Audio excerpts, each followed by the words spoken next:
the Bounce House, and it's easy to see why they call it that. Home of the Knights of UCF. What do you think about that? And this crowd is ready for a big one. What an exciting matchup we have in store for you this afternoon, built around the pageantry, tradition, and everything that makes college football great. As we'll see a squad from Conference USA, the New Mexico State Aggies, taking on a team from the Big 12, the UCF Knights. For EA Sports College Football, Reese Davis with you alongside David Pollack and Jesse Palmer. Time to get this game started.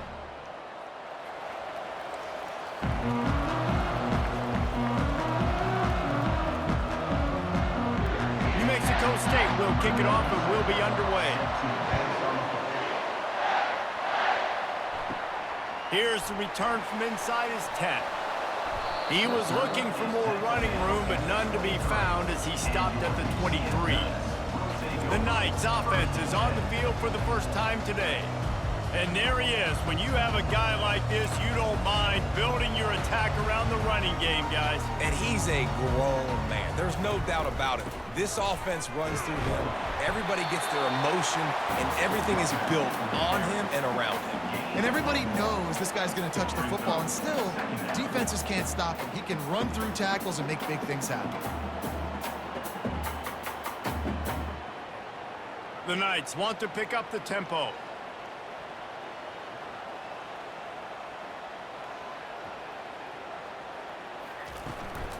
The run from the shotgun. They bring him down, and he's going to lose a yard on that one. Great team defense on that run play. Everybody doing their job. People winning their one-on-ones, D linemen staying in their gaps, linebackers and DBs filling. You just can't do it better. If they can convert here, that type of play can really give you a shot of momentum. Off the play fake. Unloads to the wideout. That was almost picked off, and what a disaster that would have been to throw a pick on the opening drive. Instead, it's fourth down.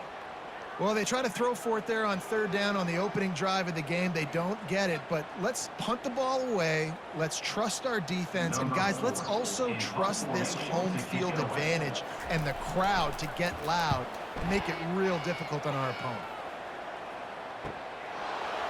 Makes a move. Working his way on the return up to the 40-yard line before he stopped. The Aggies offense will try to get something started with their first possession. First down here for the offense.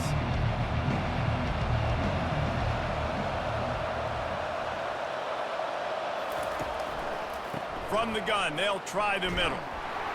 That's what you expect from a senior. Don't give them any extra yards. Great tackle there. All right, well, the offense here, they're trying to get this run game established. They obviously don't break off a long run there, but they're just trying to find their footing at this point. Didn't get much on first down. It's 2nd and 9. To the air, it's Hogan. Unloads it left. It's complete. Wrestled to the ground after picking up the first down. Out routes are very much about timing. It's got to be a quick, decisive movement from the quarterback. As soon as he sticks that foot in the ground, you know he's breaking out. Throw it right now so he can go make you a play. Great pitch, great catch. It's 1st and 10 for this offense from the 42. Use the play fake, now to throw. He's taking the shot. And he pulls it in inside the 15-yard line. They make the tackle, but he's got a fresh set of downs, and it's 1st and goal from the 7. Yeah, and the quarterback knew exactly where he wanted to go with the football, had time, spins the ball deep. Nice job by this offense, understanding what the defense is giving them and creating the explosive play. They ripped off a huge chunk, and now a little chunk is needed to pay it off. He caught it. And he'll step out of bounds after a very productive play. At the 4-yard line.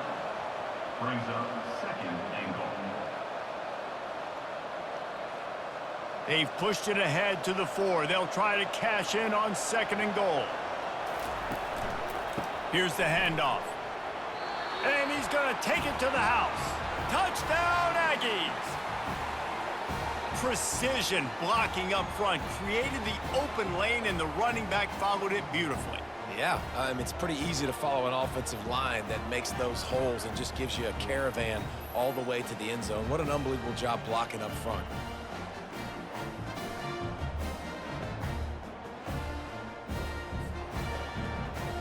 Ready to try the point after.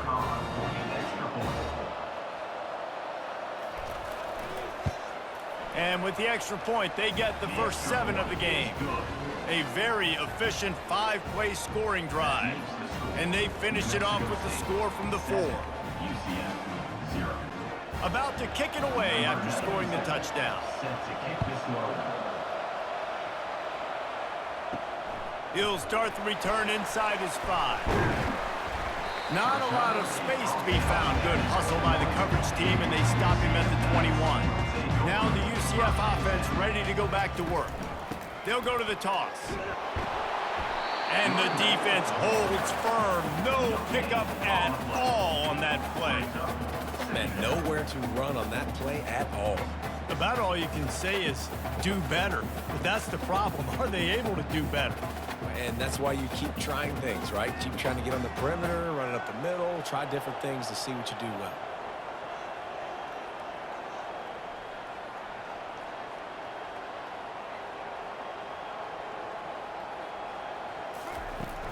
Give to the running back.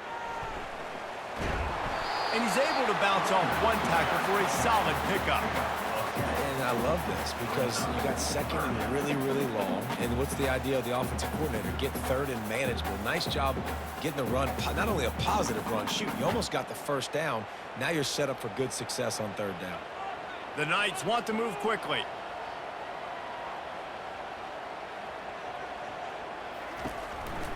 They'll try to power their way ahead. Now they'll really try to get this drive going. Good execution on 3rd down as they have it 1st and 10 at the 31. I don't need it to be pretty. I just need my inches. 3rd down and inches. Nice job by getting the first down. Always fall forward, play physical. Don't get east and west. Stay north and south. Nice job by the running back. The Knights have it with a 1st and 10. Grabbed in the backfield. It's Townsend. And just a short, safe pass play. They pick up a few. I love this defense's ability to fight off blocks and rally to the football. They do such a great job pursuing that wide receiver screen to only allow a minimal gain and no first down. This offense has a 2nd down play.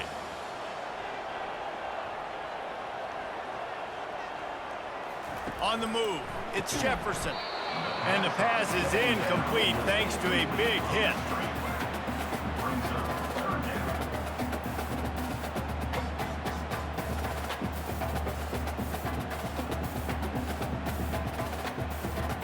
After the 2nd down misfire, looking at a 3rd and 8. Off the bootleg and rolling out. Zings it complete to the right. Mark out of bounds at the 36. Now, a 4th down.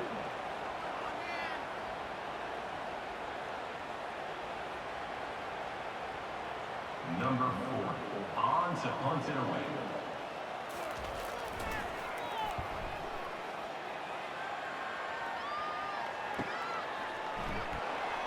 Bottled him up, not a whole lot of room to run on that return, and that's how this period will come to an end. That's the end of the quarter. New Mexico State has the lead. We played one. Before we move on, let's have a look at the stats. They are lined up and ready to go and get things started here in the 2nd. The New Mexico State offense returns to the field. He'll try the left side. And that's a very productive 1st down play and bringing up 2nd and 3. And a nice job by the running back, finding space, getting downhill, making the good run. Great job finishing with his pads. They can really be aggressive after that last play. It's 2nd and 3. Wide receiver coming across in motion. Leaves it with the running back. They bring him down, and he's going to lose a yard on that one. Great job of contained by this defense. And in order to do that, the end man on the line of scrimmage defensively has got to be able to set the point and force the football back into traffic. And that's exactly what happened. Here they come, trying to convert a 3rd and short from the 28. Looking downfield, it's Hogan. Finds a tight end. Really good job to pick up a chunk of yardage and get it out to the 39-yard line. Just beautiful, and that's a great feeling as a quarterback when you make that throw. It keeps your offense on the field, keeps the offense in rhythm. Obviously not as good as throwing a touchdown pass, but I'll tell you this, way better than having to trot off over to the bench and wait for your turn to get another shot. Trying to find his man on 1st down. Nice defensive play to get a hand in there and knock it away. Defense were always trying to get some tips, you know, break on the football, get a tip, get it up in the air. Nice job by the player breaking on the football and forcing the incompletion. And the incompletion brings up a 2nd down. It's a draw. Creating some space, getting just enough good blocking, and they've got it up to the 47-yard line. Draws are such a smart way to take advantage of fast defensive linemen that want to get upfield and get after the quarterback. It keeps them honest, makes them realize they got to play the run too. Great play. Will they keep it on the ground again here on 3rd down? Off play action. Working the middle. And this defense is a half a beat behind. They just can't quite keep up. They've got it down to the 21. A big gain there as they did a tremendous job working the middle of the field. Yeah, and if you're going to complete that throw, Reese, quarterbacks have got to play with anticipation. You've got to get it out of your hands early and give your receiver an opportunity before the defense gets to the ball. He wants to throw. Looking to the big tight end. And it's incomplete. If you're going to take a hit like that, you might as well hang on to the ball. And the big tight end, a lot of times that's a bigger strike zone, a bigger dude, and you could tell they put the hit on him, and that ball came out, and it came to the turf. Nice job playing physical by this defense. They're about to snap it for the 7th time on this drive. To the air, it's Hogan. Got his man. That completion will take it close to the 5-yard line. They'll mark it at the 6. It is so good for an offense early in the game to get in a rhythm and to start stringing 1st downs together. It makes the game really easy and puts that defense in a situation where they're starting to get tired. They want to sub. They want to get other guys on the field. Stringing 1st downs together like this makes it hard to defend. He'll set up to throw. Trying to get to him. And the pass rush is effective, and they tackle him at the 19. And for quarterbacks throwing the ball down this close to the goal line, because there's so many bodies in such a small space, oftentimes routes take a little bit longer to develop, and it forces quarterbacks to have to hold on to it a little bit longer. That's the risk and danger with throwing the ball so close to the goal line. You might get sacked. Defense rose up deep in its own end on that last play. Now a 2nd and long coming. He's looking to throw. Back open in the middle. Touchdown, New Mexico State. Made the grab and finished the deal in the end zone. Number 20.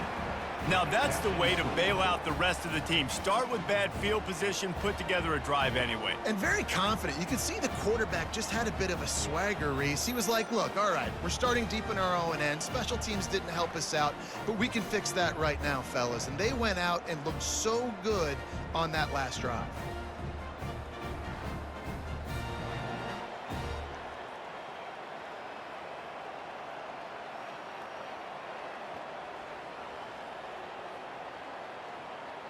They'll try to add another to their lead.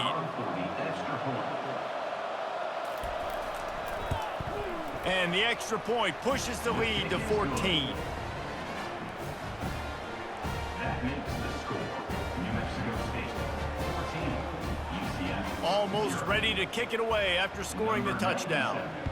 Set to kick off. Here he comes from inside his own 5. He was looking for more running room, but none to be found as he stopped at the 23. The UCF offense back on the field, ready to go to work. Scanning the field, it's Jefferson. Gets it out fast. And he'll run across the sidelines after the good gain. Not a lot of time left here in the half. Let's see if they can cut into this lead. And this drive isn't a must score, but man, you look at the scoreboard. You're down 2 scores. Jesse, you got a good opportunity. Create some momentum. Cut it to a 1-score game. This is an important possession. Yeah, it's important to create that momentum now, David, too, and not wait to get it going here at the start of the third quarter. You've got one drive here to get a couple of points. You've got to start erasing and chipping away at this deficit. This could be where the game turns right here.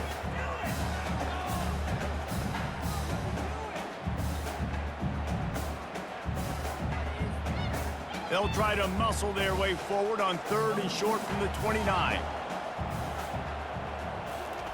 From the gun, wants to pass. Grab near the sticks, it's Harvey. And the defense able to drag him down, but not before. They'll recycle that down marker.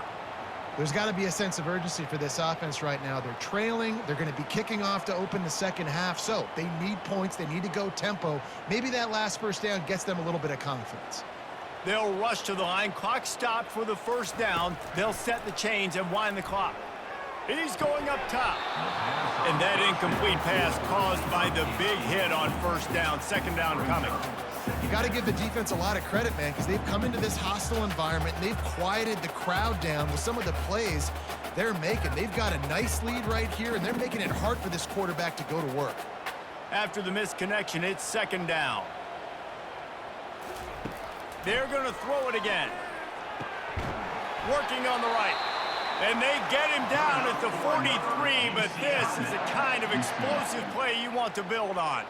Finally, this offense starting to shake the cobwebs and get things moving. It's 1st and 10. He's looking to throw it. Quick strike complete. And he laid the lumber to stop him from getting the first down. I'll tell you, I love the play call on first down here. You're just trying to find an easy completion, and the shortest throw on the field for the quarterback is finding your biggest target, and that's the tight end. Nice job. That completion leaves us with 2nd and medium. To throw, it's Jefferson. Throws to the wideout. A strike downfield. And he almost ran away from everybody on that one. A huge pickup on that play. I'll tell you, man, I love quarterbacks that have arm talent, but that can throw it accurately at the same time, and you saw all of it on that in route. The Knights have it with a 1st and 10. From the red zone, he's going to throw it. He's got it and still on his feet. Good throw and catch. Takes it down to the 5 as the offense tries to cash in. There's a timeout called as this offense tries to find a way to draw a little closer. And now a chance not only to cut into the lead, but play it just right, and maybe the other team doesn't even get a chance to answer. Well, that last incompletion is a good example of why your timing has to be so good as a quarterback, because the windows, they open and they close so quickly in this part of the field. They'll try to dial up a better one this time on 2nd and goal from the 5. The run up the middle, looking for the score. They get him on the ground at the 3-yard line, but this defense is taking some punches. And with the stuff there, Jesse, on 2nd down, this little 3rd to mid-range, you got 2 downs. What are you thinking here? Maybe getting your quarterback out on the perimeter and giving him a run-pass option. See if you can get the defense in a bind. Looking for the touchdown on 3rd and goal. He snares it in the end zone. Touchdown, Knights! And I tell you what, that passing touchdown, man, that should spark this whole team. Like, the comeback is more than on now. Like, they got the touchdown. They cut into the lead. You want to get a stop and go into the half, get all the juices, all the excitement, and be like, listen, the passing game's rolling. We got this. The comeback's in full effect.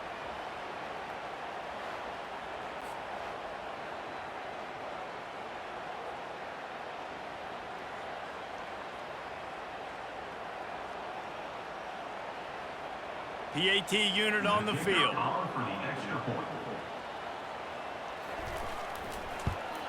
And with the extra point, every little bit counts as they get closer. They march 78 yards down the field, and they finish it up with a 3-yard scoring toss. get that touchdown right before the half, build the momentum, and the last thing you need to do is mess it up by allowing a big kickoff return. He'll bring it out from inside his own 10. Not a lot of space to be found. Good hustle by the coverage team, and they stop him at the 21. Content with what they have, the quarterback takes a knee. That's going to wrap up the first half here, and now we join Kevin with the halftime update. All right, guys, looks like we've got a great scene there in Orlando. And I get it. A lot of coaches will say the difference between winning and losing comes down to stopping big plays and getting big plays.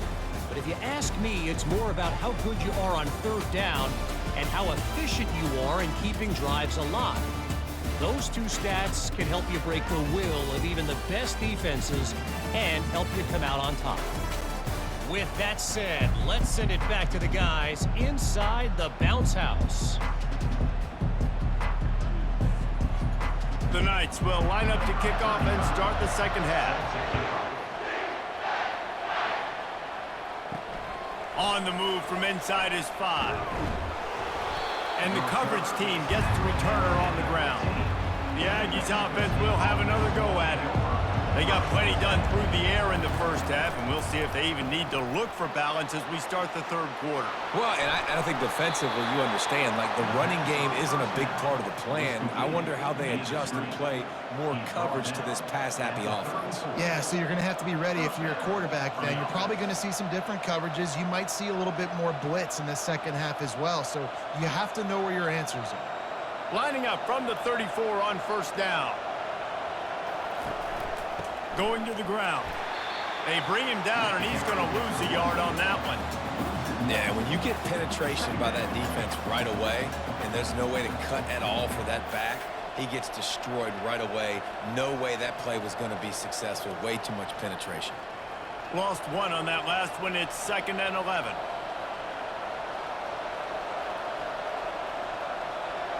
Looking to throw, it's Hogan. He finds his man. He almost picked up the first down on that one, but he'll be just a little bit short.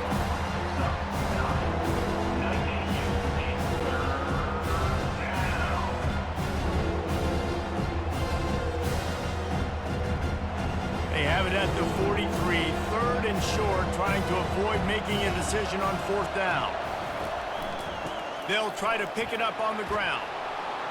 They'll get the first down. It's spotted on the 49. Well, there we go. We finally see some life in this offense running the football. Nice game to pick up the first down. Got to get more of that going moving forward because they have not run it well. This New Mexico State offense is pushing all the right buttons.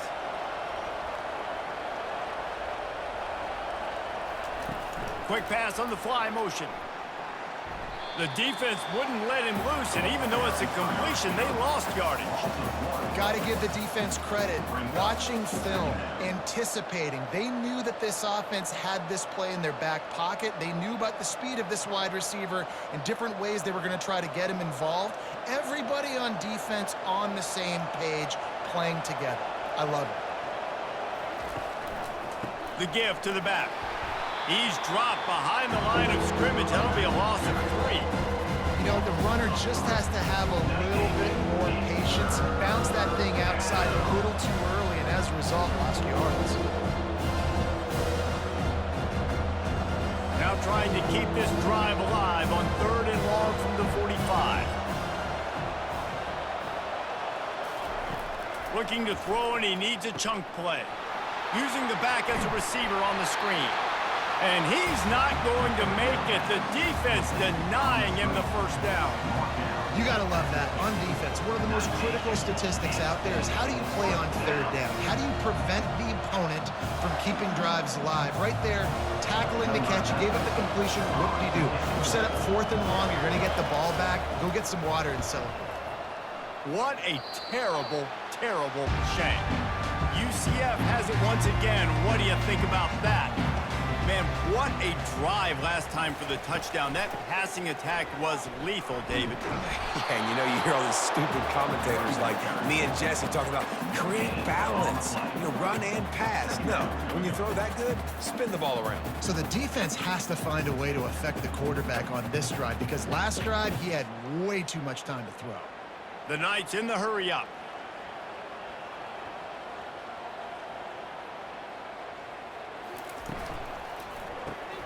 Got it behind the line. It's Pittman. And a good job of coverage by that defense. Just a short pickup. Coming into this one, I thought this guy was going to be a monster. He was going to put up huge numbers. We know this is a big part of the offense week in, week out. The defense has done a great job clamping down on him. That is only his second catch so far in this game. They'll come to the line at the 42, facing a 3rd and long. They'll run it out of the shotgun. And the defense had his hands full, but they finally wrestle him down short of the first down. Now, 4th down.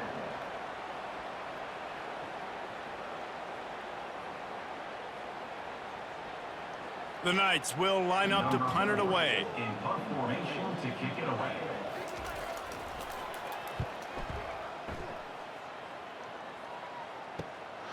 Running it back, it's Smith. He'll get it to about the 25 before they put a stop to the return.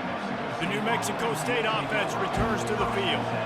Here's another opportunity, Jesse, to stretch out this lead after punting last time. I think it goes back to your playmakers, Reese. I think it's finding the guys that have been working for you earlier on in this game and getting them the football. Yeah, and there's obviously no need to panic. I mean, think about it. You got the lead.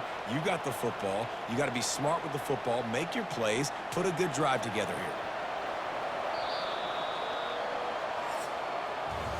That's the end of the quarter. New Mexico State has the lead. They've done the work to build a nice cushion. Now to bring it home as we check out the stats after 3 quarters.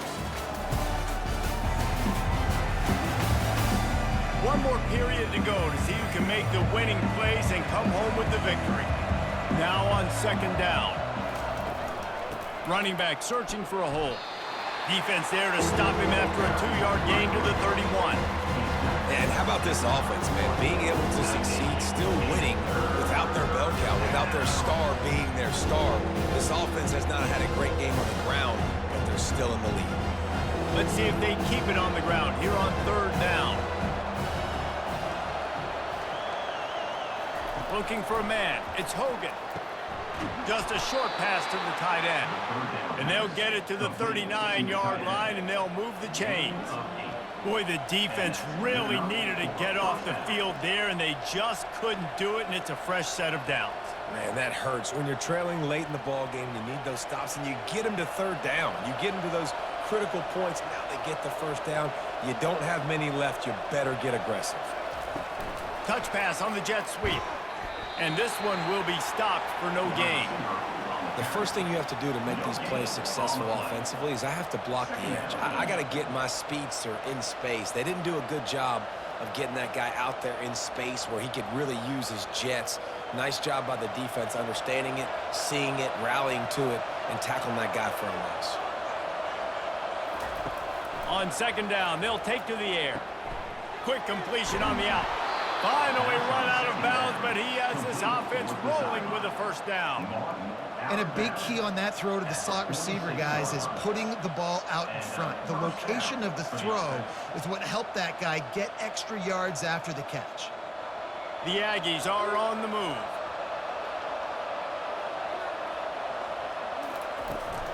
They'll try to keep this clock moving on the ground. No doubt the offense at this point of the game with the lead late, they're going to try and run the football, and they're going to try and bleed the clock. They need all ball carriers to stay in bounds to keep this clock ticking, just like that guy did there. They'll probably bleed every second possible off this clock before they snap it.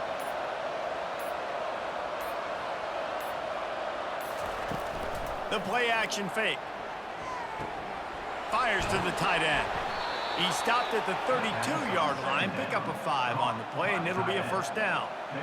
Love the play call offensively because you've got the lead. The defense expects you to run the ball. You just did it the previous play, so there you dial up play action, set up an easy throw, and you keep the clock ticking. And the Aggies will have it 1st and 10.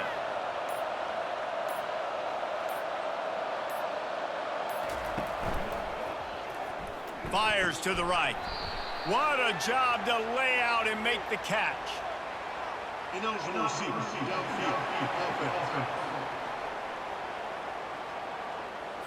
So the decision has been made, and the coach will take the penalty. After the 5-yard step off, 1st and 15 for this offense. The short hands, it's Watkins. He knew exactly where he wanted to go with that one, and they've got enough for the 1st down. We have arrived at the 2-minute warning, a one-possession game as this offense tries to hold on. Just outside the red zone, 1st and 10 from the 21. On the ground, it's Watkins. A 7-yard pickup. It'll be 2nd and 3. Timeout called there by the defense, desperate to get the ball back and save as much time as possible. Now on 2nd down, and we'll probably see another run, and that might do it if they can get a 1st down. He's got it again. Really nice stop there from this senior leader. Defense uses a timeout quickly, trying to get that ball back and preserve time for their offense. They'd love to pick up this 3rd down and get a fresh set with 1st and goal. Trying to pick it up on the ground.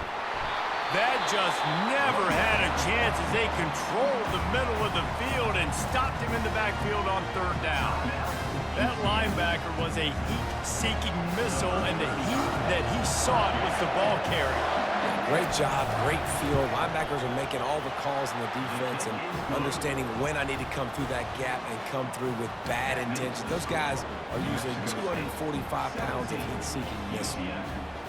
You know, it's funny, in an age where there's so many college football analytics and everybody wants to go for it on 4th down, at the end of the day, it still comes down to managing the game. Good decision by the head coach here in the 4th quarter. By kicking that field goal, you've now made it a 2-possession game. Your chances of winning this thing have now gone way up.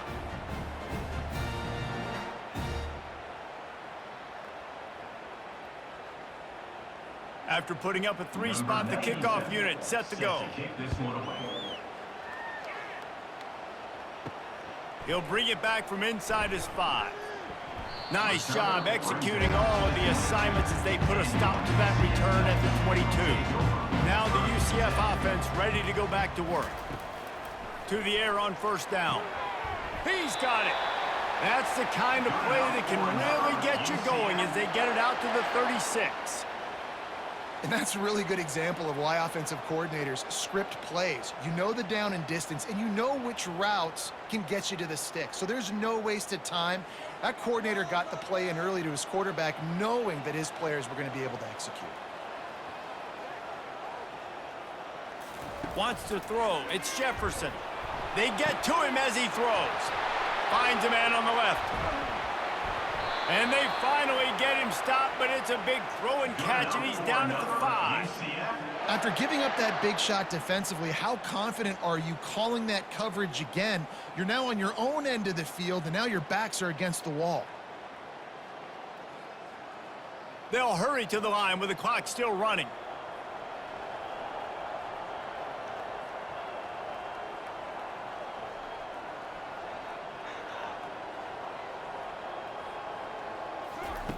From the gun, looking for a man. And the quarterback goes down at the 11-yard line. And that's exactly what this defense needed. They needed to have something positive. Giving up some yardage, they've given up some plays, no big deal. Got right back in it on this drive with that big sack. The hurry up now, 2nd down, clock ticking. Got to get everyone set. They spike it to stop the clock. It's now 3rd down.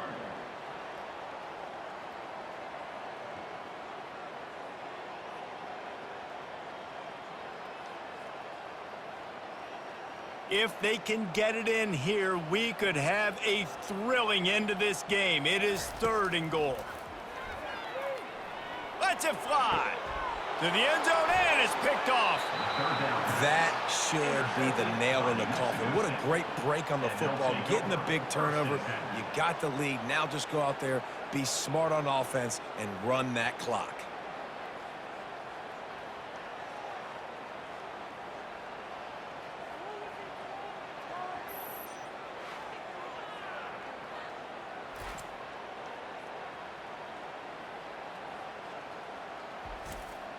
So with the late lead, they're ready to just drain the clock in victory formation. And with things in their favor on the scoreboard, the quarterback's favorite play in the playbook, the old kneel down from victory formation.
to Salt Lake City, where the mighty Utah student section is ready to turn this place into a cauldron of noise.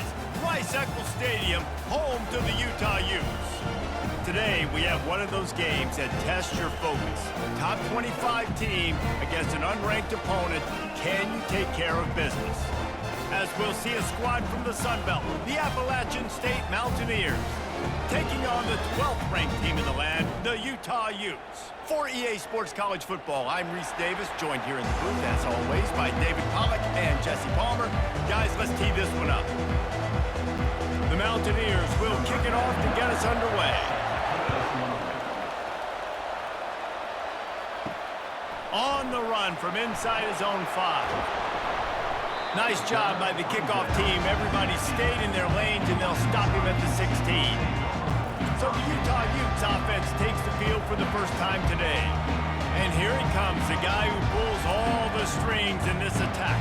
I think what makes him so unique, he has such a good understanding of this offense, always seems to know what the answer is to the test. Always in control. The receivers know they're going to get the football. Everybody believes in this dude. Slams into the pile. He'll get 1 to the 17. Yeah, and the running back didn't get much here, but, you know, you clearly want to always establish the tempo, run the football, be consistent, make that defense physically meet the challenge. Didn't get much on first down. It's 2nd and 9. They'll keep it on the ground. Picks his way ahead, pick up a 3, and gets it to the 20-yard line.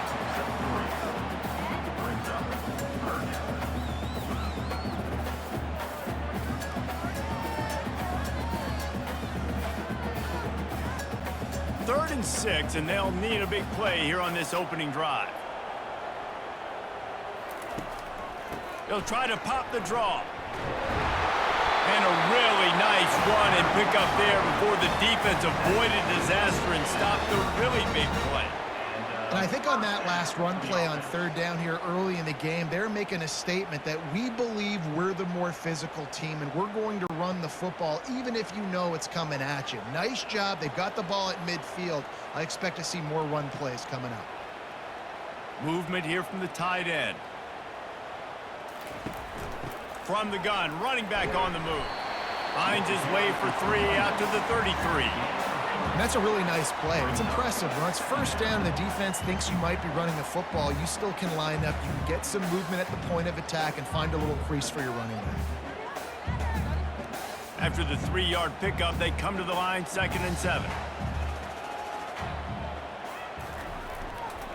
Looking for room. It's Bernard. Slams ahead for a yard out to the 33.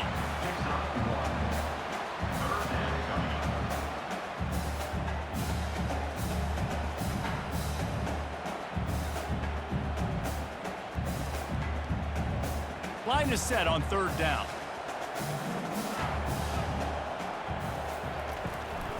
They'll leave it with him. Got enough for the first. And excellent vision to find running room there and make a really good pickup before the defense put a stop to it. It's a really good sign if you're on offense here. You're putting it on your offensive line on 3rd down. Critical down and distance, opening drive of the game. Let those guys fire off, get a hat on a hat. You can run the ball, pick up the first. You're around midfield. And all things looking pretty good here early for this offense.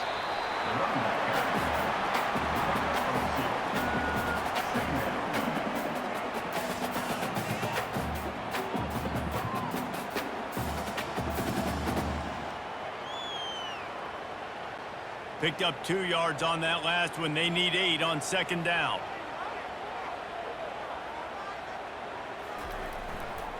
Some misdirection with the counter. And he's a real nowhere man tackled in this no-gain land. Man, oh man, the ball carrier was just shut down. And I tell you what, they need some push up front too, right? They got to move those defensive linemen out of the way, at least create a hole so your running back has a chance. Not there. He didn't have any. 8th play on this opening drive coming up, and they need a 3rd down conversion. Caught over the middle. It's Parks. He gets it to the 31-yard line. A big play for this offense. There's a reason 3rd down is called the money down. What a great find by the quarterback. Great job finding his receiver.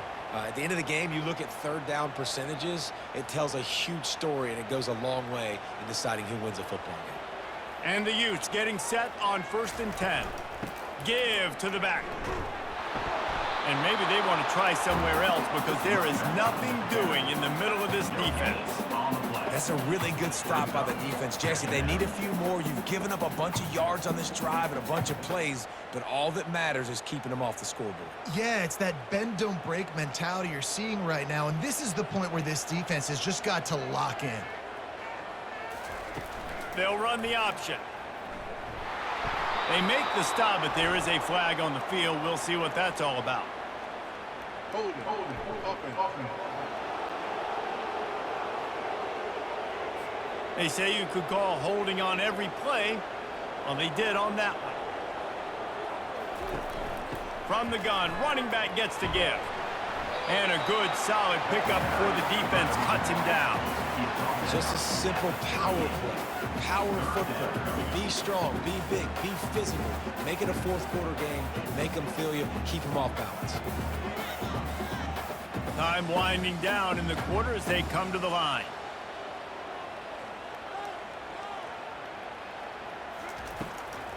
They're trying to slow that rush down with the draw.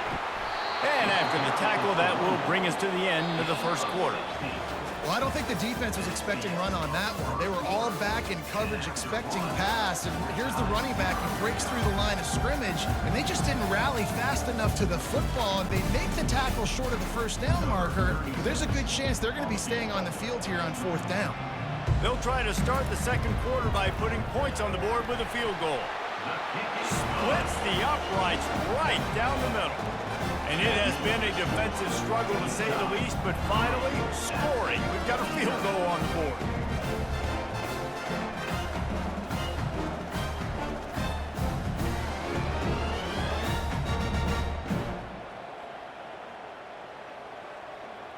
They'll kick it away after putting up a field goal on that last drive. He'll bring it out. It's Robinson. Stopped at the 17, and he's probably second-guessing that return. The Mountaineers offense will try to get something going with their first possession.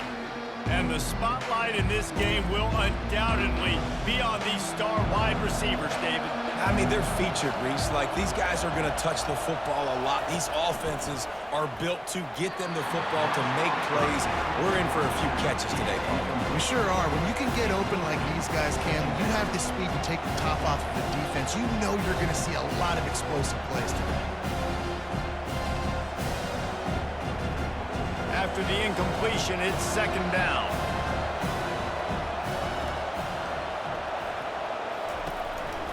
Looking for space. It's Roberts.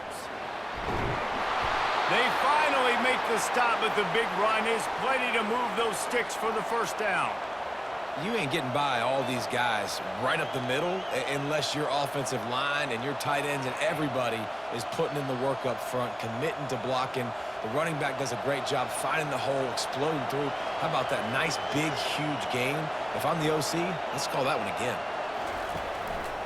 They're going to ride this running back. Nowhere to run on that one. He loses 4 on the carry.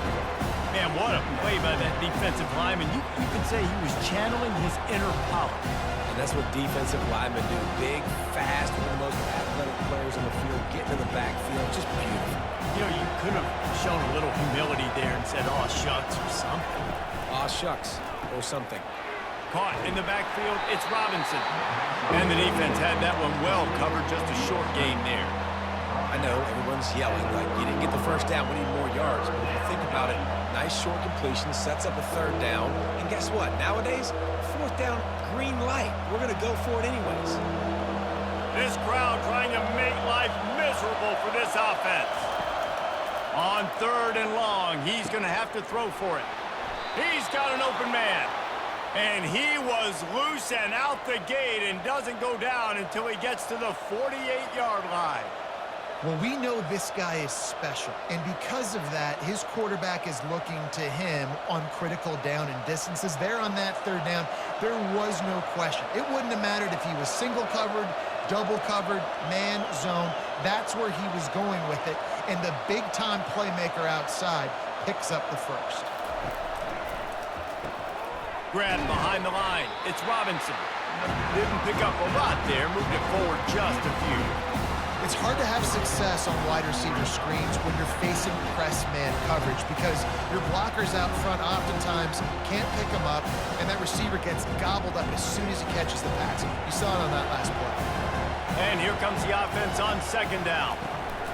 They'll run it from the gun. A run up the middle is stopped for no gain.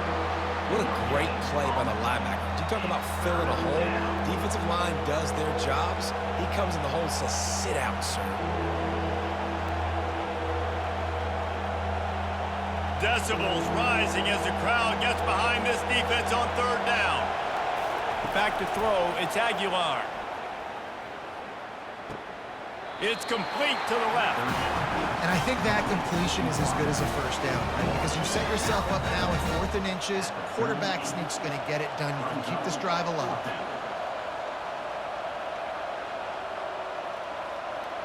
It's 4th down now, and this likely the final snap before the 2-minute warning. We've reached the 2-minute warning, and we have ourselves a ball game, and they have a chance to take the lead here before the half. Now on 4th down, they'll try to come away with 3. Everything will have to be clean from 55 yards away. From 55 yards out, and he's got it. Never a doubt. Well, the head coach decided to play it safe on 4th and inches and trot his field goal team out there, and his field goal kicker just made him look like a pretty smart guy.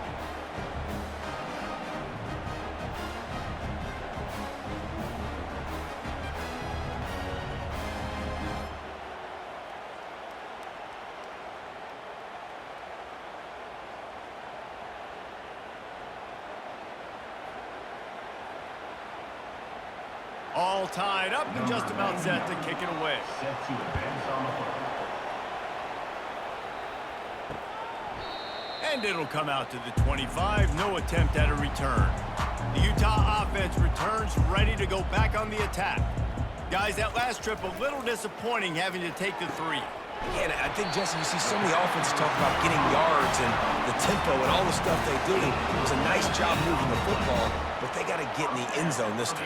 Yeah, and I think to do that, they just got to be more physical at the point of attack, get some push up front. They need to be the best running team in this game to win.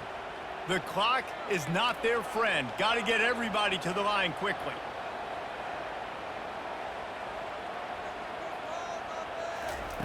Looking to go up top on 1st down. And this will be incomplete. A big hit there forces 2nd down.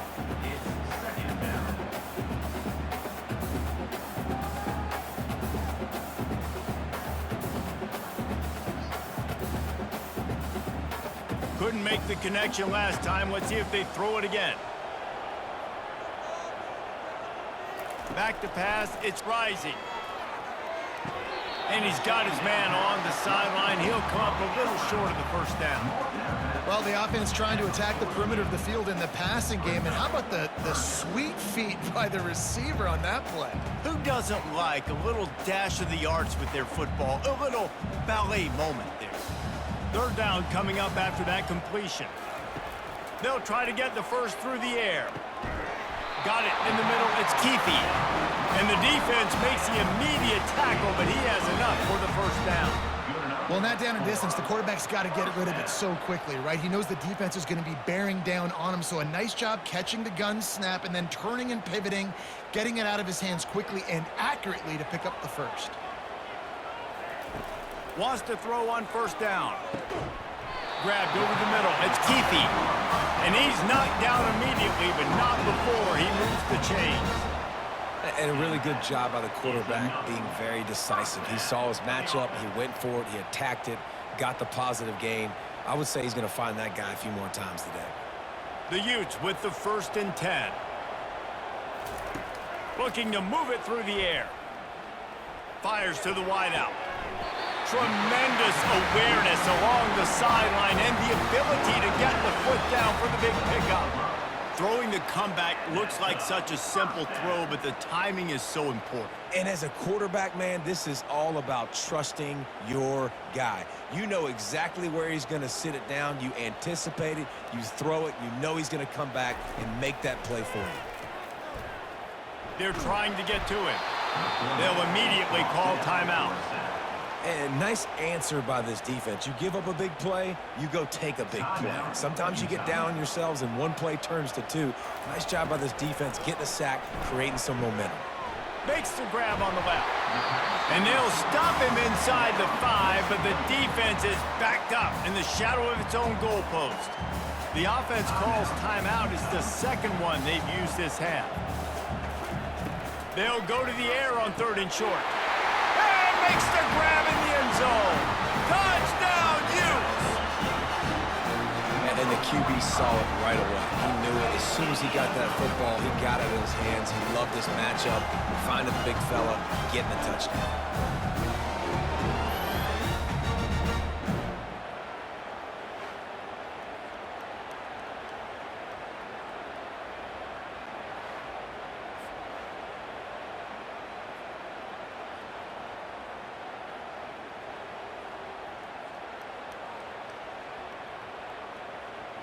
Lining up to tack one more onto that lead. And the extra point is true, and they're on top by 7. So a drive there of 82 yards, and they finish it up with a 3-yard scoring toss. They got the late touchdown on the board, now about to kick it away and hoping the defense can keep them from answering. The returner will field it and try to set up his offense in great field position. He was looking for some running room, but not much to be found as he stopped at the 18. They'll crank up this drive with the pass. And they're not quite in rhythm there. It's incomplete.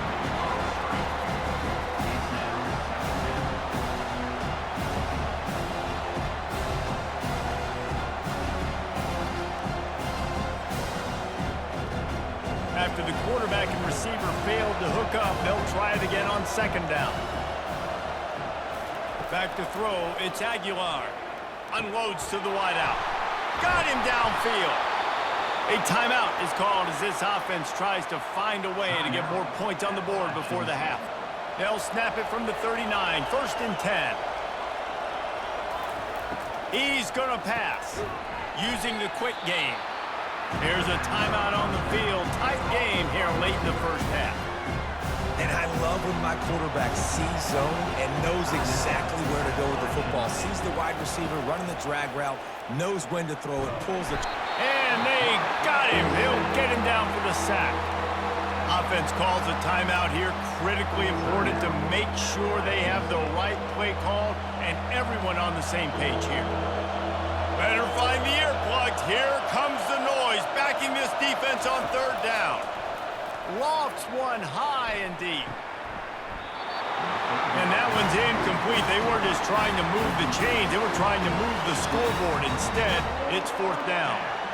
3rd and long situations are really hard to convert. The defense knows it's going to be passed. The pass rushers are getting upfield. You're under pressure. You don't have timing. And as a result now, 4th down. And the Mountaineers will call on their punt team. He's going to try to flip the field with this one. Wants to return it.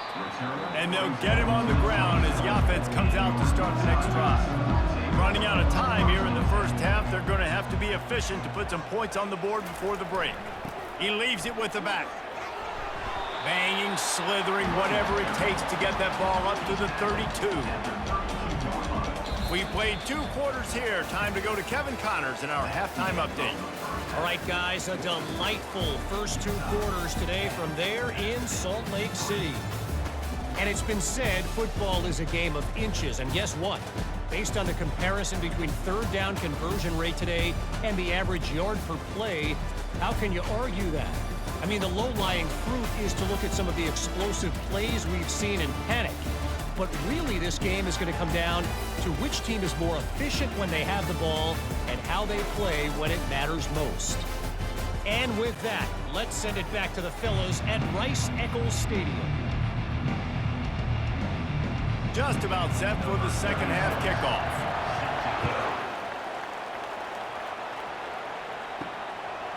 Fielded in the end zone. It's Robinson.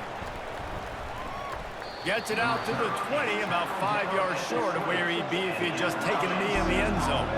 The Appalachian State offense returns to the field. Off-play action on first down. Gets it out quickly. And he goes out of bounds after coming up with positive yardage there. And I love working the slot receivers. You see so much of that. It's about matchups, right?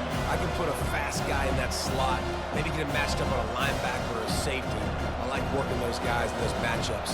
Favorable for the offense for sure. Got the completion on the last play. Still some work to do on second down. From the gun, the running back looking for room. And it is a chunk play, a huge gain on that one before the defense brings it to an end. Those outside runs, if they can get the edge like they do, great job by the right guard, right tackle, getting the edge. And now what does this do? This makes cornerbacks come up and tackle. Safeties come up and tackle. As opposed to linebackers and big defensive players, you get your guy out in space where he can use his speed and his physicality against guys that usually cover and don't come up and make tackles. Right back to the well. We'll give him a couple on that with 2nd and 8 coming up.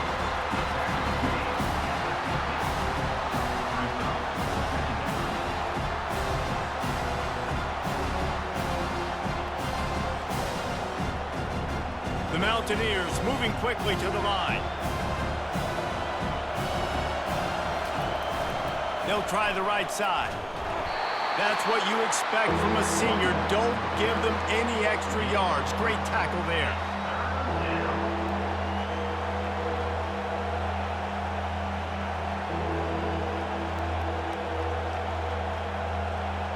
Here comes this home crowd as the defense tries to get off the field on third down.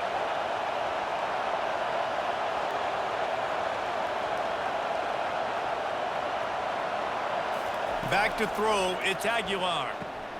Out of the backfield, he's open. Third down conversions are huge, and they've got one, and they're at the 35. Yeah, and what a nice job finding your matchup, Palmer, on third down. Understanding I got a guy that can catch the ball to the backfield. Nice angle route, getting right there between the linebackers and getting the third down conversion. It was a really good job, too, David, of the running back that time, setting up like he was going to the flat, and the linebacker gets a little bit too excited. Can't find a man, and he'll be knocked down at the 40. And a great job by the defense, dropping in zone coverage, all eyes on the quarterback, taking away the options, and then finally the pass rush gets home, gets him on the ground.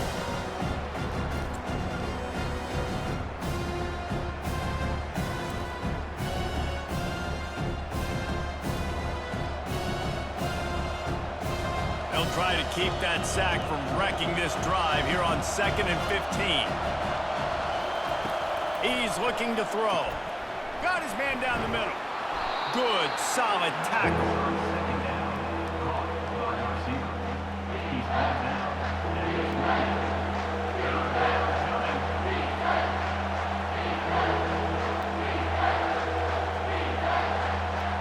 They'll snap it from the 28 in field goal range, but it's 3rd and short.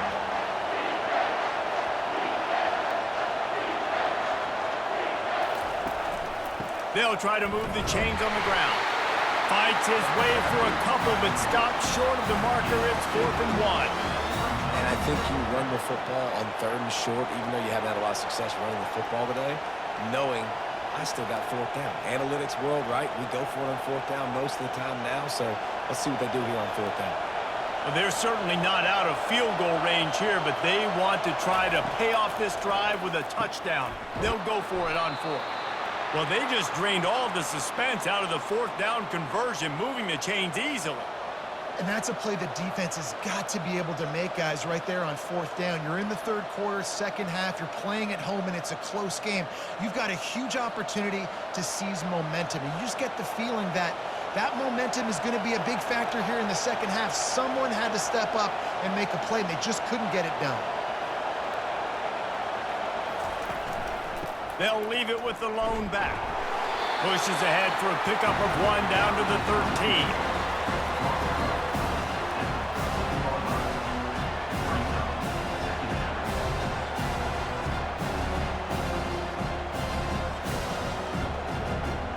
operating in the red zone here on 2nd down.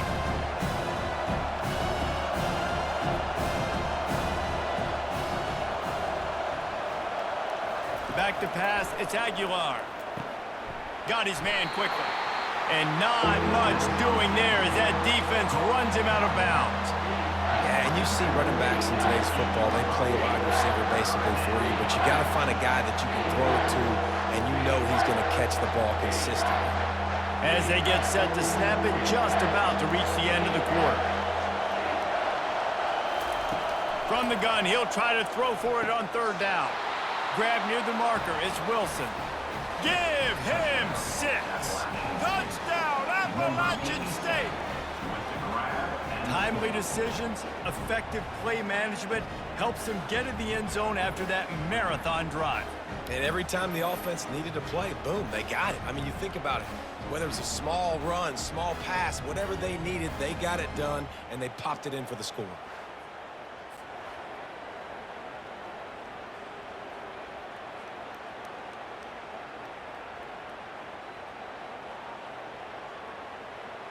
Getting set for the point after.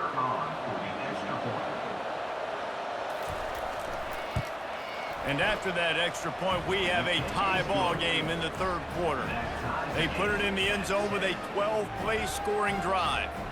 And they finish things off with an 8-yard toss for the score. After that latest answer tied things up, just about set to kick it away again. And he takes this from inside the 5. Nice job by the kickoff team. Everybody stayed in their lanes, and they'll stop him at the 16. This should be the last play of the quarter. Quick release by the QB. And that will go backwards. A negative play, and that defense on high alert that time. They fought tooth and nail through 3, and it is all locked up as we take a look at the stats.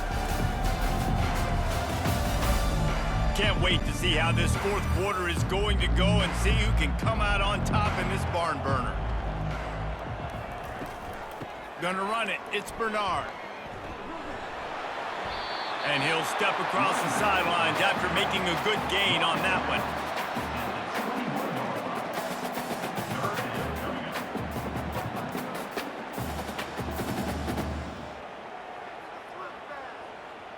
And after that last run, we'll see if they keep it on the ground on 3rd. The give to the running back from the shotgun. Smashes through the tackle. That run epitomizes a veteran, savvy senior who knows how to find space. Well, I think this running back has proved in this game here tonight that he can be counted on and relied on, right? And a big moment right here, late in the game when they need to run the ball to ice this thing, he's able to deliver. Dropping back, it's Rising. Fires to the big fella. How about this backer in pass coverage and bringing the big hit stick with him, too? Look, you can't take away everything, right? So you give them that and rally and make a solid tackle. Yeah, and a lot of times in zone coverage, I like when I can get all the eyes on the quarterback. I like when I can see the routes and see him develop in the middle. And you could tell they had keys on the tight end. He wasn't going anywhere after he caught that football. The give to the lone running back. And they'll bring him to the ground after a short gain.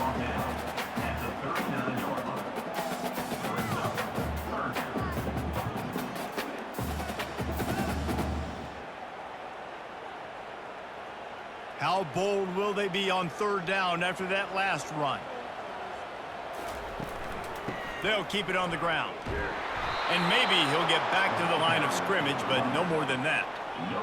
If you're going to stop the run game, you better be physical up front on the defensive line. They've got some maulers. They've got some dudes with bad intentions. Nice play there. And the Utes line up to punt it away. He'll try to really get into this one.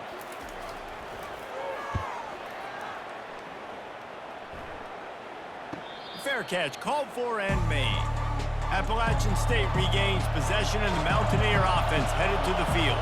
How big is this drive? Scored a touchdown the last time they had it. Defense gets a stop, and now it's up to them in a tie game. All right, So if you're the offensive coordinator here, let's dial it in. Who are your best matchups and best playmakers to take advantage of this golden opportunity?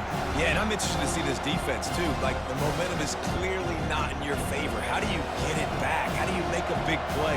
Do you be more aggressive here to try to get the football back to your offense? Touch pass on the run. Got the first down and more. Still on his feet.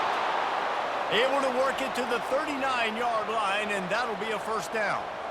I love that play call, and I love the timing of the pre-snap motion. Because the quarterback was able to get it to the receiver right behind the offensive line, because of the timing, he was able to outflank the defense. That puts him out in space where he's able to use his speed. Nice job with the pre-snap motion and timing. Caught in the backfield. It's Horn. And there is nothing doing on that one. You got the completion and nothing else to show for it. Well, that receiver's looking at his teammates like, guys, what's up? You're not going to block for me on the screen? Seriously? I just lost yards on a screenplay. How does that happen?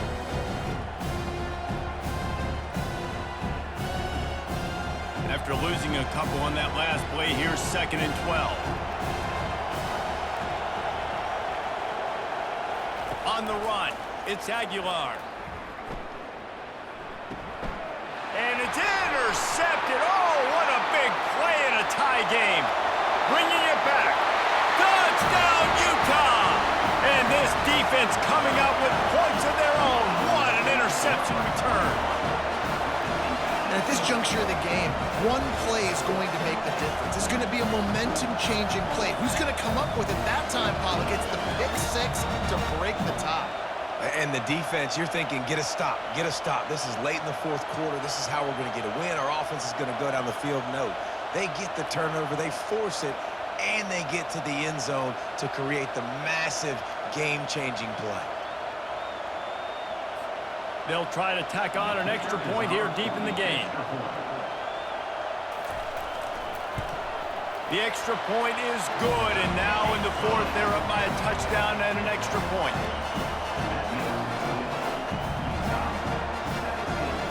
They'll kick it off and send that defense right back out there to try to score again after the pick six. He'll bring it out. It's Robinson. Didn't find any crease in that kickoff coverage, and he'll be stopped at the 17. The Appalachian State offense returns to the field. The big thing now, don't get rattled by that last pick six, David. Nah, it was a big mistake. Obviously, the defense took advantage of it, but you got to put it behind you. Jesse, I'm sure you know a thing or two about throwing a pick six and how to rebound. I believe I've only thrown one in my life, but yes, I do because of that singular instance. I'll say this. You can't let that play beat you twice. You got to go out and not try to get it all back here in one play. Just execute the offense. He'll try it again on 2nd and 10. Catch in the middle, it's Wilson. And he was loose and in the open field and on his way. A tremendous pickup on that one. Now from the 40, it's 1st and 10. He wants to throw. Quickly complete. Stop just across the 50 at the 49-yard line. It's a pickup of 10 and a first down. When you're a defense, you have a choice. Do you play man or do you play zone? They sat back in zone. That might change. They might change their mind and try to switch to man here shortly in the future. Trying to get everybody set with the clock still running.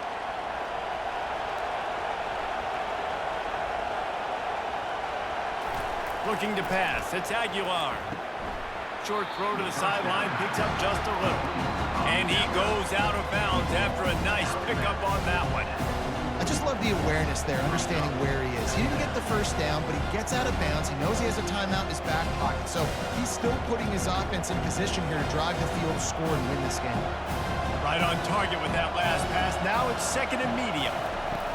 The aerial assault continues. That's caught. It's Horn. Makes the catch, and he's brought down. And this is the time where I'm a defense. I'm slow to get up. I'm making sure I stay on that offensive player. I'm trying to eat up as much clock and make this offense burn as much clock, Palmer, as I can. And this coaching staff right now, you know they're looking at the analytics too, right? How many timeouts do we have left? We want to think about dialing up some play calls that get guys catching the football or get the ball out of bounds to stop the clock. You've got a good rhythm right here. You're in a good position of the field to go win this thing, but you've got to be really smart with your play calls. Love the way he didn't just run to a spot. He found the cushion in the zone and got himself open for the first down. Yeah, and you're taught to find that space. Don't run right into a zone defender who's sitting there looking at the quarterback and looking at you. So much creativity with routes now and being able to just have subtle moves one way, come back the other way. Nice job by the tight end finding that hole in the zone. Great job by the quarterback throwing against zone coverage. You cannot telegraph where you're throwing the football. You cannot eyeball wide receivers. So great job by the quarterback using his eyes, not staring down his guy, and then throwing him over. They get the timeout called, 11 seconds remaining to play. Here comes the offense on second down.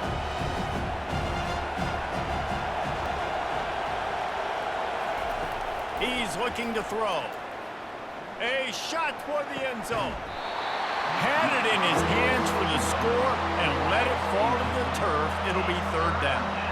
He just took a shot down the field, didn't get it, so you've got time for one more play. Everybody thinking Hail Mary right now. I know the odds don't say you're going to come up with it, but man, we have seen crazy things happen in college football. These fans stepping up to help this defense on third down. Oh, he loves to fire downfield. And that one is picked off in the end zone. And with that turnover, we come to the close of this game.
From Steve Slayton to Pat White to Pat McAfee, they love their Mountaineers in Morgantown. And in a place known for yan dogs and pepperoni rolls, probably some liquid refreshments, the Mountaineer faithful ready to go here in Morgantown.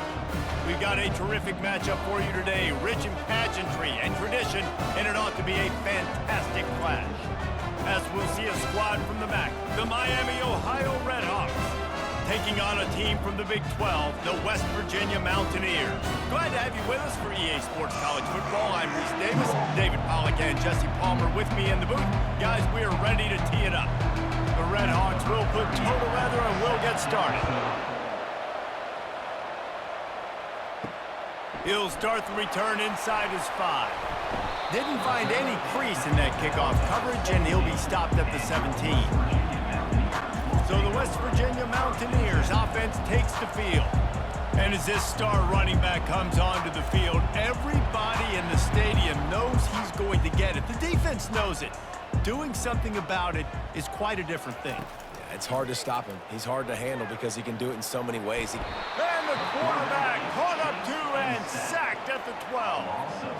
This offense already in the black zone, a little bit backed up. How do they want to respond? They come out to throw the football, be aggressive, and this defense was ready, and they got pressure on the quarterback and got a sack on the very first snap.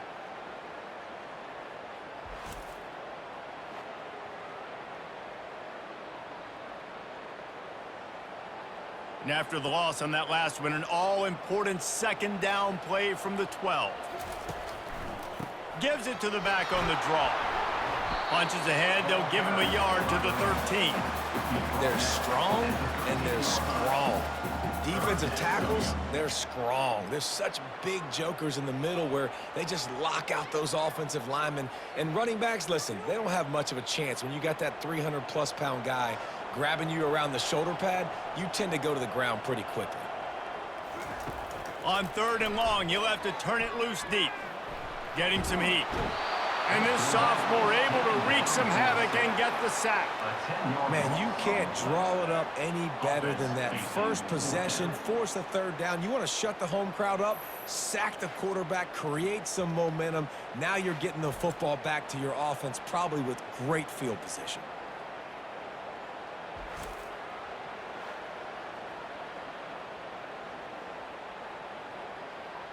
And the Mountaineers will punt this one away. 3 and out and not much choice but to get rid of the ball. Sometimes avoiding disaster is the best thing. The punter just gets it out of there.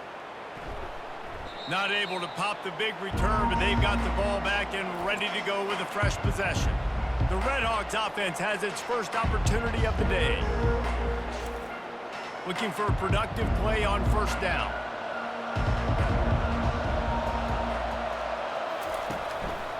Leaves it with the back. Not a whole lot of room there. 3 yards maybe, 2nd and 7. You know, runs like this oftentimes are like a boxer in a boxing match. Obviously, it's not a knockout punch, but these are body blows. As the game goes on, these small gains are going to turn into longer runs. Got 3 on 1st down at 2nd and 7. Touch pass on the jet sweep. The defense wouldn't let him loose there, and it was a completion, but they lost yardage. I like offenses being creative. I'm not sure if that was the best place to call that play. I think this offense needs to think about just doing things a little bit more by the book. They've got a lot of good playmakers. You don't have to reinvent the wheel this early in the game. They line up with some serious work to do if they want to convert this one. On 3rd down, he'll try to pick it up through the air. Finds his tight end. He's really close to that 1st down marker, but they stop him just a bit short. They'd hoped to be able to pick up enough after the catch, but a good stop leaves them with a 4th and short. Really good job by the defense being physical, understanding the situation in the game. The ball's going to come out quick. You know that. Go make the tackle, force the 4th down. They've decided to try to go for the field goal here. And the try is no good. And guys, after the miss, no change in the score.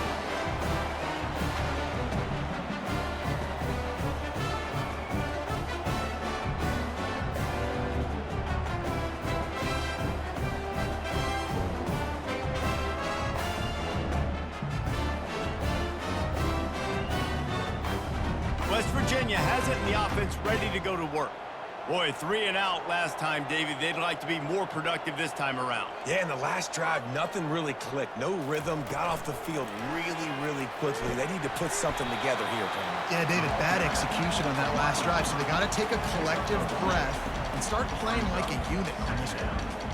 Well, and on these little push passes, timing is so important. You're trying to snap it right as he's getting a full head of steam. When he gets the ball, he's hitting the outside, and David, it puts the defense in such a difficult spot. You immediately have to be rotating when you see that motion, so everybody's got to communicate and kind of bump over. That's why offenses love to run it. It makes the defense communicate and see if you can just get them out of a spot. Brings up third down.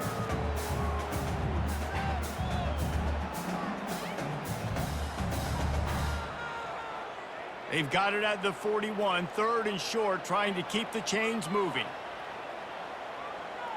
Dropping back, it's Green. Just gets rid of it to the running back underneath. Now with a great opportunity as they pick up the first down, they've got it at the 40. And this is why checkdowns are so big. There's a lot of quarterbacks in these types of situations on 3rd down. They just want to make the home run, highlight type throw. But a nice job being poised and making a good decision, checking it down to the running back here to help your offense out. Going up top on 1st down. Snagged in the middle, it's Fox.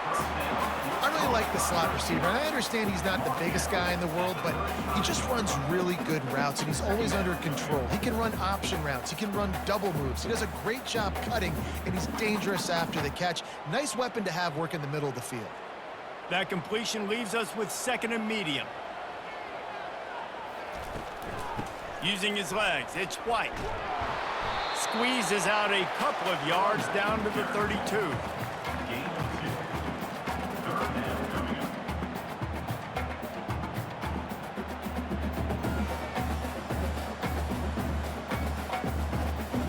As they get set to snap it, time winding down here in the quarter.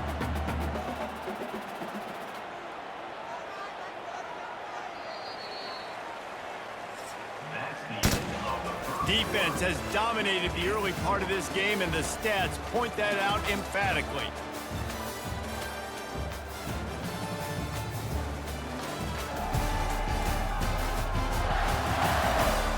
Both sides trying to find a little rhythm and efficiency and move the ball some here as we start the 2nd quarter. Fast motion from the offense. To the ground to try to pick up the first. At the 20, he's got space.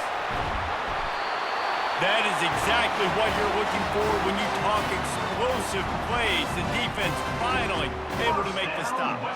What a run. Great speed, great vision, elusiveness, and David, he's tackled down close to the goal line. Yeah, and this offense, when you can run the football like this, man, you will have success, especially in the red zone, trying to get touchdowns.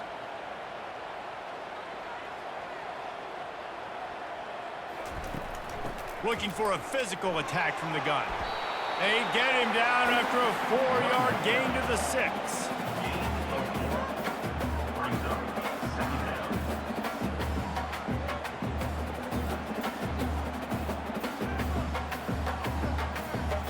Going to work in the red zone, they can pick up the first down without getting it into the end zone.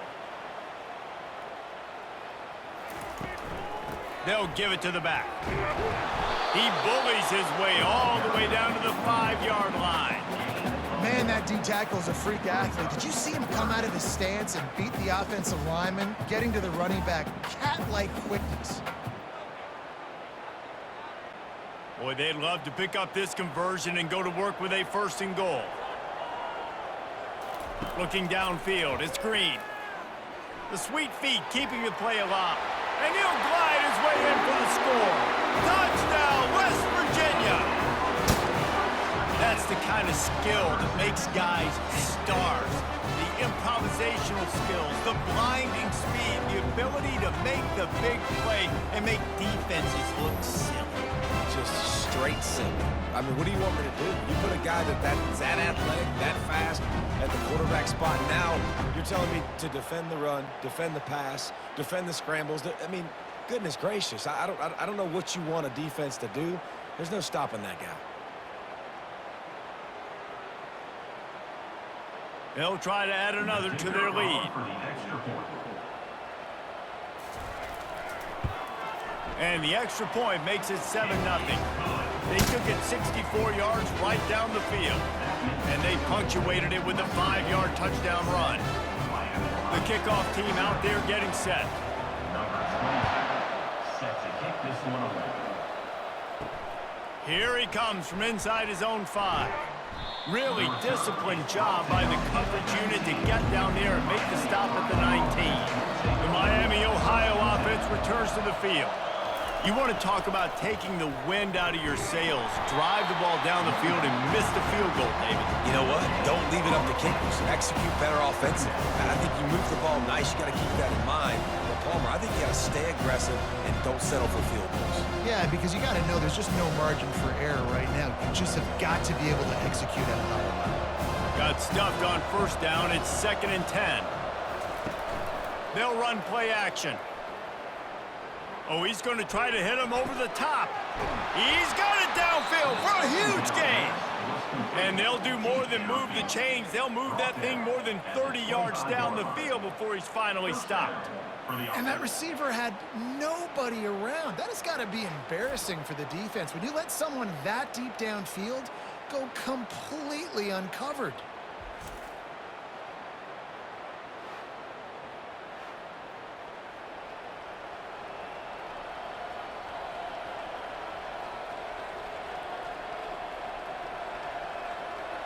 This offense capable of exploding at any moment. Now they're set up inside the 30 with a 1st and 10. He's looking to throw it. Gets it out fast. And they get to him and knock him down to prevent a bigger gain. And I think you're seeing these guys in every offense now. These littler guys that they're so quick, it's hard to get a hand on them. Run crisp routes. You can throw it short, you can throw it long, but they're just big-time playmakers. You've definitely seen an emphasis shift towards smaller wide receivers with some serious skill. To the air. It's Gabbert. Finds his big tight end. And they reacted well to the completion, but it was too late to keep them from getting the first down. Well, they pick up the first against zone coverage. The biggest key there is the quarterback understanding that A, it's zone, but B, what kind of zone is it? Is it one high safety?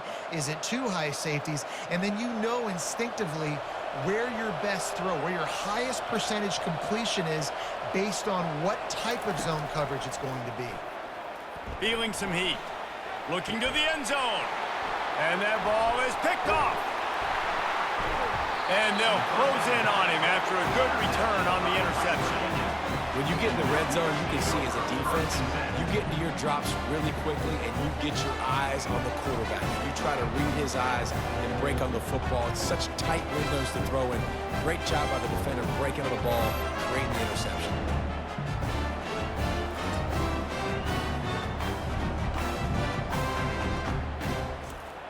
West Virginia has it back, ready to dive into that playbook. How about the way they attacked the last time they had the ball, mixing run and pass and winding up in the end zone, Jesse? That's why recruiting is so important. They've got weapons at every skill position on the field. Any of these guys is dangerous if they touch the football. Let's see what they do on this drive, David. And so, Palmer, I got to take away something. I can't let them have everything and have success. I got to be aggressive against the run or play for the pass. I can't give them everything. The incompletion brings us to 2nd and 10. He's looking to throw. It's complete to the right. They'll pick up 5. It'll be 3rd and 5. He's brought down at the 19-yard line. 3rd down coming up.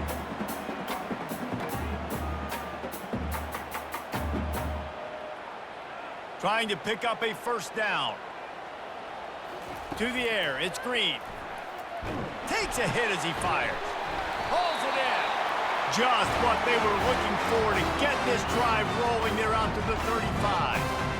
It's all about critical downs and distances on defense. You want to be great unit defensively, you've got to be good on 3rd down and in the red zone. For this defense giving up a 3rd down like that, that is just a gut punch. The Mountaineers have it with a 1st and 10. Makes the grab outside. It's White. And he'll make his way out of bounds after the solid pickup. Guys out in the backfield now, it's not just run the ball downhill anymore. You got to be versatile. I got to be able to trust you in the pass game, and I got to be able to throw you the football, and you can do that right there. I know you're going to catch it, and I can depend on you. Picked up some yardage with that completion, now second down. He's looking to throw. Fires to the wideout. And he got a hand in there, knocks it away, incomplete. Yeah, and a really good job by the defender understanding the ball's coming. I got to break on it and go and not try to intercept it and make a bad play. He swats it down to make sure that's an incompletion.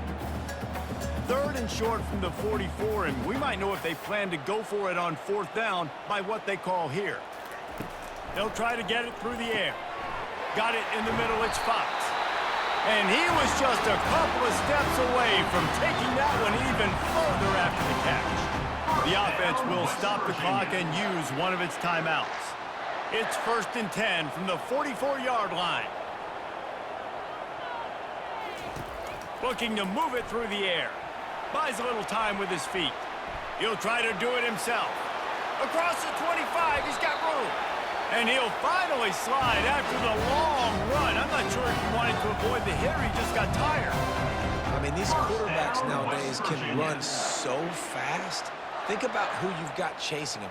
Defensive linemen, those big old defensive tackles, defensive ends, linebackers.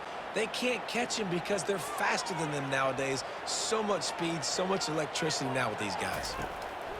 They'll throw it on first down. They've got the screen set up. Crisp execution in the passing game, and they've got it down to the 3. The offense wastes no time getting the timeout call. You know, it's funny. I know running backs oftentimes are afterthoughts when it comes to the passing game, but when you think about it, this guy's been making people miss his entire life taking handoffs. So why wouldn't you try to get him involved in the passing game as well? You just saw him. And he'll take it in. Touchdown, Mountaineers! Backed up in the shadow of their own goalpost, no problem. When you start in the black zone inside your own 20 coming out, it's difficult. You can give up a safety. You get worried about that. The offense puts a great drive together.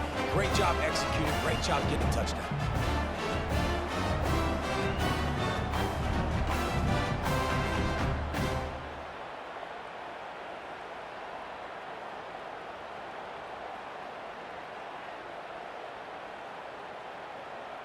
Lining up to add another. Kicker is on for the extra point. And with the extra point, they push the lead out a little further. That makes the score West Virginia 14, Miami 5. So they got the touchdown, now going to put it in the hands of their defense to finish off this half. On the move from inside his 5. He was looking for some running room, but not much to be found as he stopped at the 18. Guys, we'll see what this Redhawks offense can get done this time. Off the play fake on first down. Tip ball, put it up for grabs, and I thought he had it, but somehow it slithered through his fingers. This defense is heating up. They got an interception the last possession. You could tell breaking on the football really, really well, seeing where the quarterback's throwing it, going to try to get it. Got another hand on it, almost had another interception. Looking for a man, it's Gabbert. Working the middle, it's complete. The pass on second down, caught by the receiver. Gain of 8. Third down coming.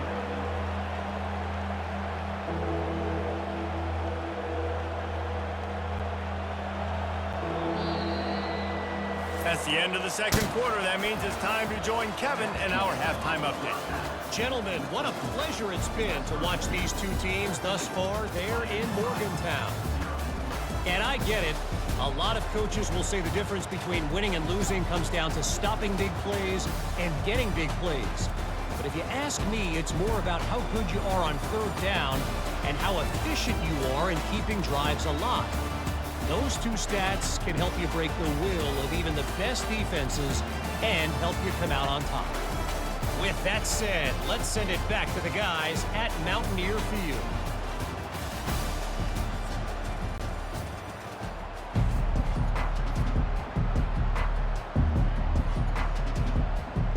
And the Mountaineers will try to kick this one deep to get things underway in the second half. And he's going to bring it out. Rolling the dice to bring it out of the end zone did not work out as he stopped at the 13. Miami, Ohio has it back. The Red Hawks offense heads to the field. He's dropped behind the line of scrimmage. That'll be a loss of 3. Don't you love energetic defenses that fly around and make things happen? The ones that get in the backfield, the running back tries to go somewhere. Where do you want him to go? There is nowhere to go. Nice job by the defense, creating the tackle for a loss on first down. Not what they had in mind to start this drive. Here comes 2nd and 13. He's looking to throw. The sure hands, it's McDonald. They make the stop right there. Good pickup. It's still short of the first down. It's 3rd down.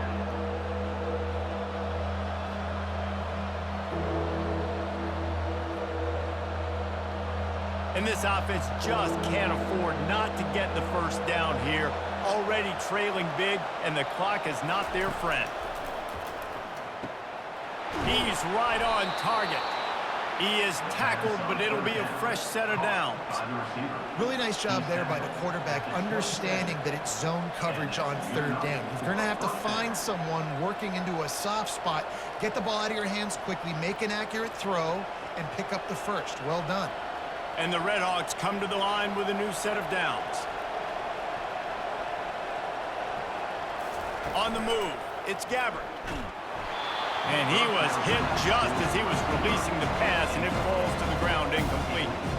And finally, the defense is able to get some pressure on this quarterback. They've been trying all game long different ways to affect him. Weren't able to get there, but on that play, because of the pressure, it affected his accuracy, and that's why the ball falls in. He'll just keep slinging it. Going downfield for the big play. And it's incomplete after taking a shot on 2nd down. They're staring at 3rd. You see it in football all the time, right? I get a matchup on the outside. You want to try to play man coverage? I'm going to let my wide receiver try to go up and make a play. A lot of times the wide receiver wins. Not this time. Ball's at the 27. This offense facing a 3rd and long. From the gun, wants to pass. With the catch, it's McDonald. Really nice job there by both guys to throw and the catch to work that defense and get the first down. And that's just a great individual effort by the wide receiver. He catches this ball way short of the sticks, but because he's able to make the defender miss, now he's able to get the extra yards and turn that into an explosive play. The Red Hawks are marching down the field. From the gun, they'll give it on the inside. Keeps the legs moving. That's why they love to feed this senior running back. He'll find those extra yards. You're down. Obviously, at the half, you had a conversation. We got to come out and put points on the board. And, Jesse, it looks like they're going to start with the ground game. And I love this, David, too. Regardless of whether they're losing or they're winning, come out here and try to be the most physical unit here in the second half. Get this run game established. Able to scrounge 3 yards out of that one somehow. It's 2nd and 7. Small game, I know. But, again, the defense knows he's going to run the football. He's willing to run the football, not just drop back and pass. Make him honor the run game. You got to do a lot of this. After the 3-yard pickup, they come to the line, 2nd and 7.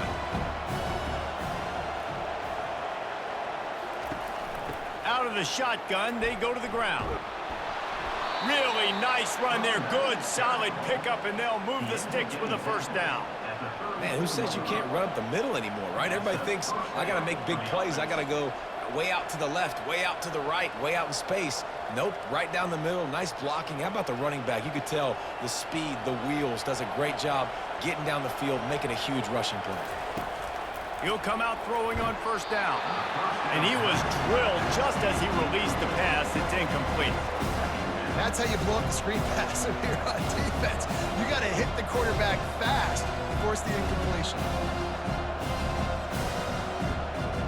2nd down after that incompletion.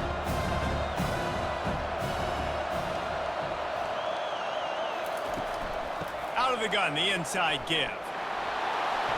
Just making a play, getting it to the 23-yard line. It'll be first down. All right, defense, that's what we can't do. We can't give up this many chunk yards on the ground. Got to commit more guys to the line of scrimmage. Got to get those running backs on the ground. That's way too easy. Here's an opportunity for this offense in search of its first touchdown. It's 1st and 10. Might as well run him until they stop him. He's got it again. He'll be down at the 4-yard line after that terrific run. Well, right away after picking up a first down, they go right back to their playmaker at running back. And I love the push they got up front, getting a hat on a hat, opening a huge hole for the back. And you become so hard to defend when you can run the football successfully on first down. You're starting like that. Now what opens up? Play action. Now you're making me play pass and run. He makes a catch in the end zone. Touchdown, Miami. The great thing about spreading a defense out, I can see where the blitz is coming from. I can see where they're weak. I can see my matchups. Nice job by the offense, spreading them out, taking advantage of their matchup, and getting in for the score.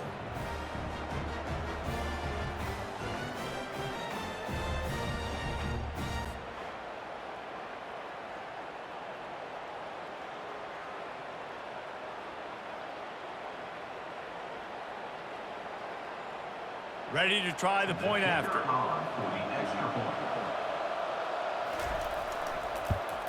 And the PAT will draw them 1 point closer. Precise, relentless execution on that 13-play scoring drive. And they cap the drive with a 4-yard touchdown pass. The kickoff team out there set to boot it away.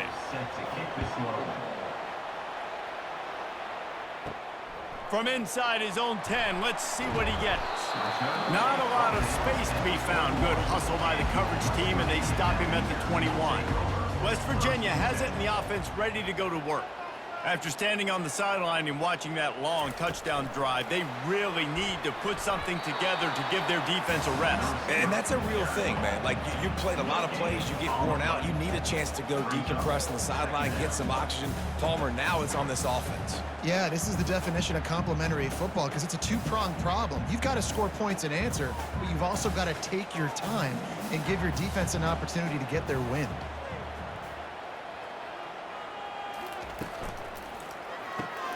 Quick strike complete. And just a short, safe pass play. They pick up a few.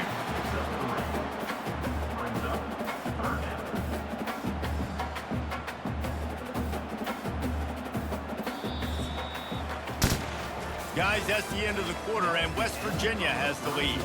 They've built a cushion. They've got a nice lead. Now the task is finish the deal as you take a look at the third quarter stats. Not only is the scoreboard on their side, but so too is time as we open the fourth. Trying to move the sticks on third down through the air. Grab near the marker. It's Robinson. Let me tell you, this senior quarterback can flat fit it in a tight window. An offense has practiced this situation. This is 4-minute offense. You've got the lead late in the game. You're trying to bleed the clock and just get first downs. They do that, they stay in bounds, and the clock keeps ticking. The Mountaineers will snap it on 1st and 10. The back goes in motion. They'll throw it on first down. They're working that left side. Great pickup as they'll keep this drive moving, and they've got it at the 45. This is so interesting right now watching this offense stay aggressive. They've got the lead in the fourth quarter, and you're thinking at home, we got to just run the ball and try to bleed the clock. They found something on defense they're taking advantage of. 2 straight completions. I won't be surprised if they throw it again. They move the tight end all over. Catch in the middle. It's Robinson. Put it right on him. Sweet play. Good pickup, and they'll move the chains with the first down. Great job by the offense, being patient, understanding when they're in zone coverage, I got to hit those tight windows, make those precise passes to get those big plays. It's 1st and 10. They've moved it to the 41.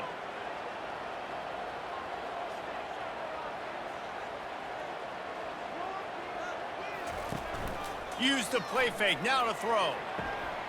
It's caught. He is down at the 1. A terrific run after the throw and catch. Nice confidence by the QB. Good throw over the middle of the field. Nice little strike down the field for a big play. Listen, you got to throw it where it's open. And he found a slot, found a little hole in the middle of the field. Nice job attacking it.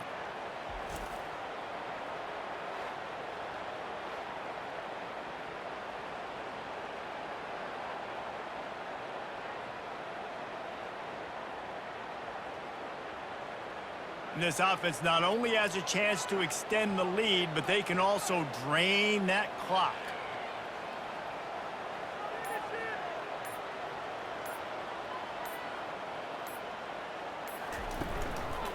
Trying to pound their way in. Diving for the goal line, and the ball's knocked free.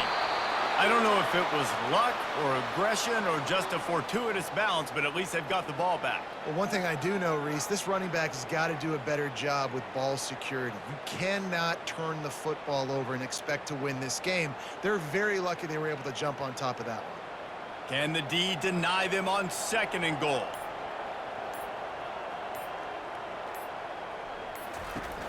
He'll run it to the right here and try to get it into the end zone. He works his way ever closer all the way down to the 1-yard line. We've reached a 2-minute warning in this offense, trying to milk this clock and keep time on their side. If they can pay off this 3rd and goal with a touchdown, it might be getting a little tough to swallow over there on the other sideline. Quarterback touch pass on the jet sweep. Touchdown, Mountaineers! And they made it to the house when they found that 6 points waiting on them. And, you know, late in the games, offenses sometimes get conservative when they got the lead and they got the ball. I love this offense. They were aggressive. They got another score added to the lead. Now you're trying to salt this game away.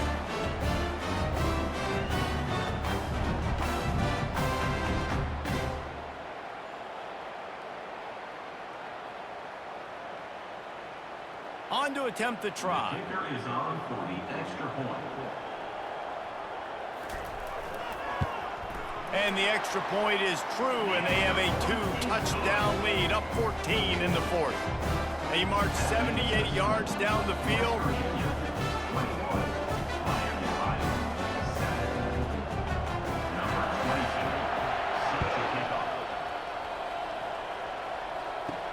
He'll bring it back from inside his 5. He was looking for some running room, but not much to be found as he stopped at the 18. The Miami, Ohio offense returns to the field. Grabbed in the middle, it's Perry. And they pick up just a few on that completion. You just get the feeling this defense is going to make it hard on them, right? They've got the lead, it's late, and they're going to try to tackle everybody inbounds. Offense is going to have to really work for this and be smart. You got to attack the sidelines. You got to throw first down. You got to keep this thing moving vertically down the field. Scanning the field, it's Gabbert. Throws to the wideout. Got his man downfield. He will step out of bounds, but not before the big pickup and a first down for this offense. Hey, you know, the defense here in this situation with a huge lead, they've got to anticipate that this offense is going to be trying to throw the ball to the sideline, so they've got to work different coverages to try to force the quarterback to go over the middle of the field with the football. Off the play fake on first down, wants to throw. And the pass is incomplete, but it might not matter. Flag is down, and it looked as if the defense was roughing up that receiver. And the defender just way too handsy on that last play. You could see all the contact as the ball was in the air. You simply can't do it, and the referee's caught it. Comes out throwing on first down. Caught over the middle. It's Johnson. And the defense settled in to stop that one for a short gain. Well, and here's the problem offensively. Because you're trailing by so much so late in the game, the defense now is going to be playing big zone coverages, and they're going to allow you to throw the ball underneath in the middle of the field, rally to make a tackle, and bleed the clock. It's going to be hard now for this offense to claw their way back in this one. On second down, looking again to throw. Zings it complete to the right. That is exactly what you're looking for when you talk explosive plays. The defense finally able to make the stop. And the Redhawks will snap it on 1st and 10. Looking to pass. Lets it fly deep downfield. And he's got it for a touchdown, so hold on a second. They're not dead yet. In fact, they're suddenly feeling much better.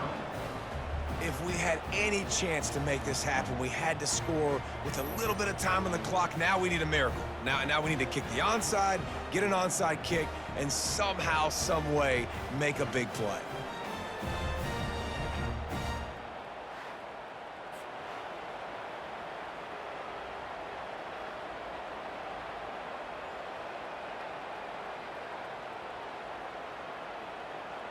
He'll try to tack on one more. For the extra point. And it's up and good as they draw just a touch closer. A very efficient 5-play scoring drive. And the capper, a 19-yard toss for the touchdown. Trailing by a touchdown here in the fourth, they'll try to get it back with the onside kick.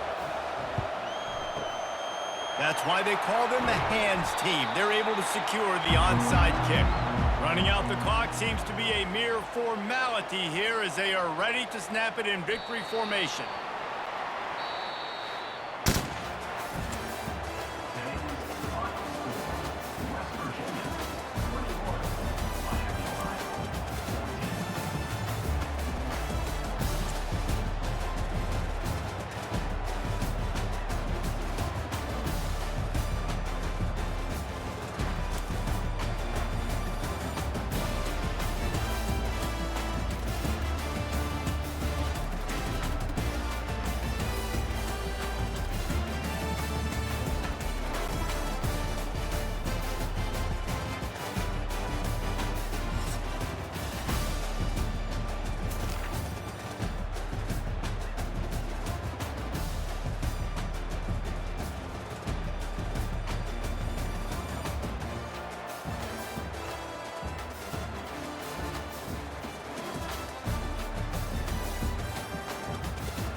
Welcome to Tuscaloosa, Alabama, where legends are made and titles are won. Bryant-Denny Stadium, home of the Alabama Crimson Tide.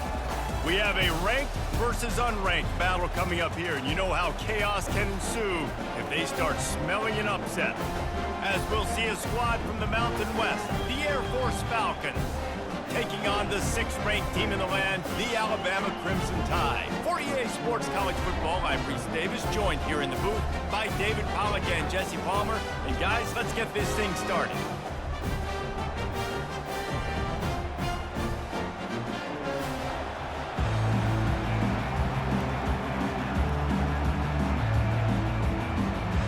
The Falcons will get us underway with the opening kickoff. On the run from inside his own 5. Not a lot of space to be found. Good hustle by the coverage team, and they stop him at the 21. So Alabama's offense will take the first swing of the game. And here comes the big fella, a staple of this aerial attack, Jesse. And he's a guy that can line up all over the field, David. There's matchups out there waiting to be taken advantage of. Yeah, and it's so nice to be able to do that. It makes it easy to play quarterback when you can feature a guy like this that's fast, big, and strong. Well, man, there's some big hitting going on in the trenches right now. This defense, they take a lot of pride in stopping the run. Let's keep our eye on them throughout the course of the game and see if they can contain this running attack. Got 3 on first down. It's 2nd and 7.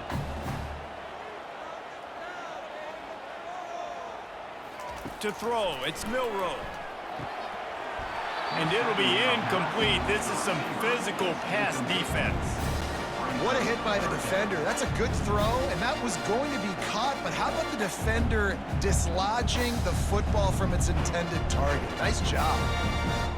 Didn't take long to need a clutch play on the opening drive. It's 3rd and 7. From the gun, wants to pass. Unloads to the wideout. He's got it. And it is a chunk play, a huge gain on that one before the defense brings it to an end. And listen, the defense knew coming into this one, they were going to target him early and often. He is a weapon, and there's no mystery where the quarterback's going to be looking on critical down and distances. Let's see how they're able to cover him throughout the rest of this game.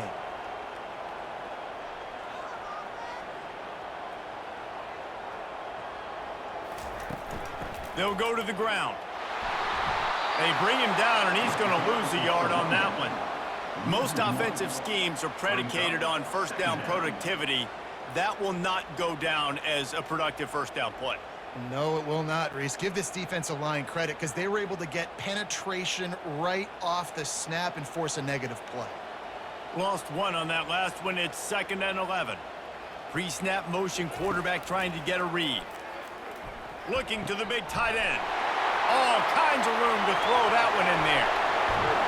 He goes out of bounds, but there is a flag on the field. Let's see what this one's about.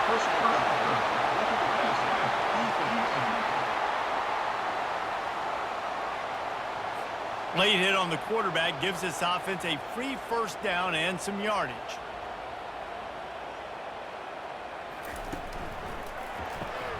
He's got his man. They've got it down to the 3-yard line. Really well done on that throw and catch. And offenses nowadays, they're really just counting numbers. How many guys do you have out wide? How many guys do I have out wide? If I have enough guys to block your guys, boom, it's just built into the offense. Pitch, catch, let me get a few yards. They've got it down to the 3. Now it's 2nd and goal.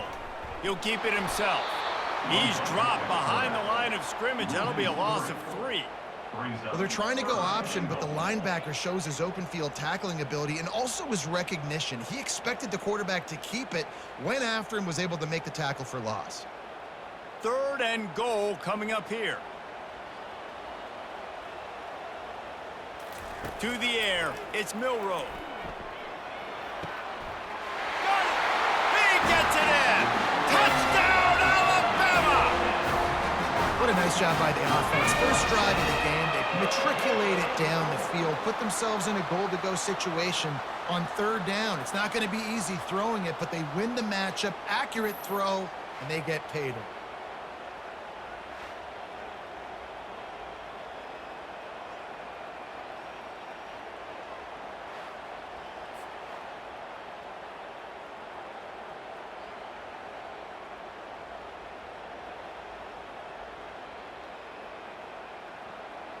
PAT unit on the field.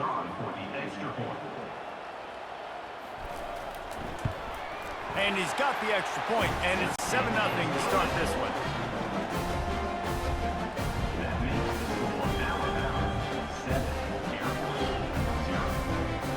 About to kick it off after punching it in for the touchdown. And he takes this from inside the 5. Didn't find any crease in that kickoff coverage, and he'll be stopped at the 17. So the Air Force Falcons offense will go to work for the first time today. This crowd, full throat, splitting the eardrums and letting them know it's going to be a long day. Give to the running back. And you can forget running in the middle against this defense.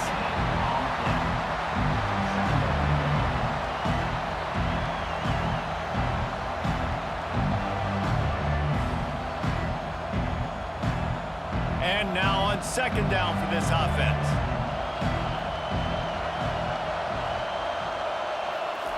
Goes to the option. Solid fundamentals on that tackle from this freshman. Well, they try to go quarterback design run on that play, but the defense just not buying it. Nice job, everybody playing downhill and making a tackle close to the line of scrimmage. Decibels rising as the crowd gets behind this defense on third down. Looking downfield, it's Busha. Quickly to the tight end. Good tackle there to stop him short of the first down, and now they have to make a call. He just didn't have a chance to get loose and make his way to that first down marker. And I think fans get upset sometimes. Like, run your route past the sticks so we get the first down. But nice job by the defense understanding where the sticks were and forcing the fourth down. Fourth down, and the punt team sends it the other way. He'll settle for some pretty good field position and make the fair catch at around the 35. The Tide offense rolls onto the field. Jesse looking to take it down the field for back-to-back touchdowns. It's really important for them moving forward, too, to have a lot of balance, right? You want to be able to keep this defense guessing, Pollard. Yeah, and you got me searching for answers after that last drive. You stack another drive on top of this, their defense's heads are going to be spinning all over the place. After the 3-yard pickup, they come to the line 2nd and 7. They'll go right back to the run. A confident, tough, efficient run gets it up to the 44. And as an offense, having success on a run play like that early in the game just opens up all the possibilities of your playbook moving forward. Play action, running the ball, throwing the ball, screens, anything is at your disposal at this point. Time winding down in the quarter as they come to the line. Working that left side now. And he picks up enough for the first down. We'll see if they get another snap here in the first quarter. That is going to drive this defensive coordinator home. It's a lot of DCs. They focus a ton of energy on how their unit performs on third down and in the red zone. If this defense gives up a couple more third down conversions like that, they're going to be in for a really unpleasant film session on Monday. Lots of time left, and we're ready to get back to it and open the second period. The Crimson Tide comes to the line with the 1st and 10. From the gun, they'll try to impose their will.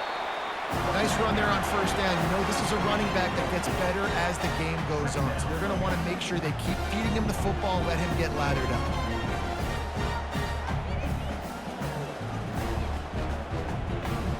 After the productive first down play, it's 2nd and 6.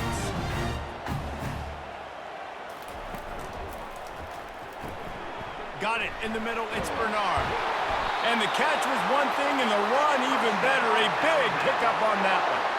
Every good quarterback is first a game manager. At Alabama, that used to be sort of a label of derision, but now they're not only that, they're playmakers.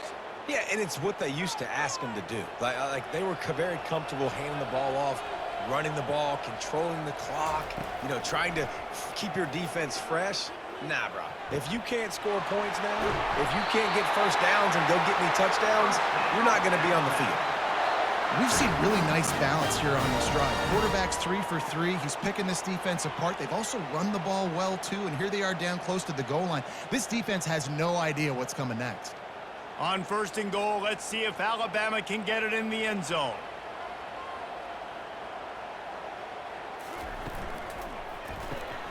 It's complete to the left. They'll get it down to the 8-yard line on that throw and catch, and the defense is backed up against the wall.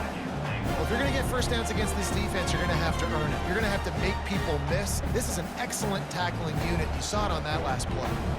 Defense rose up deep in its own end on that last play. Now a 2nd and long coming. The run up the middle, trying to find his way to the goal line. Not much room. He gets one down to the 7. It's looking like they're going to have to try to throw this one into the end zone here on third down, David. Quarterback's got to be careful. Can't get greedy because you know these windows, they close fast. Extremely tight windows. Find your big body guys that you know can win in contested situations here on third down. A little pre-snap eye candy for the defense. They'll look to throw on 3rd and goal. And he gets there, and they get him down at the 14-yard line. The pocket broke down, and the quarterback had to take the sack. Really impressed by this pass rush, Reese. Just guys winning their individual battles one-on-one up front, and they're able to get to the quarterback.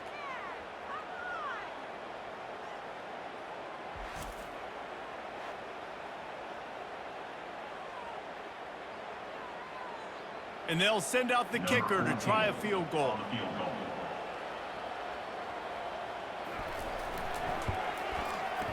It's good. And that lead grows even bigger.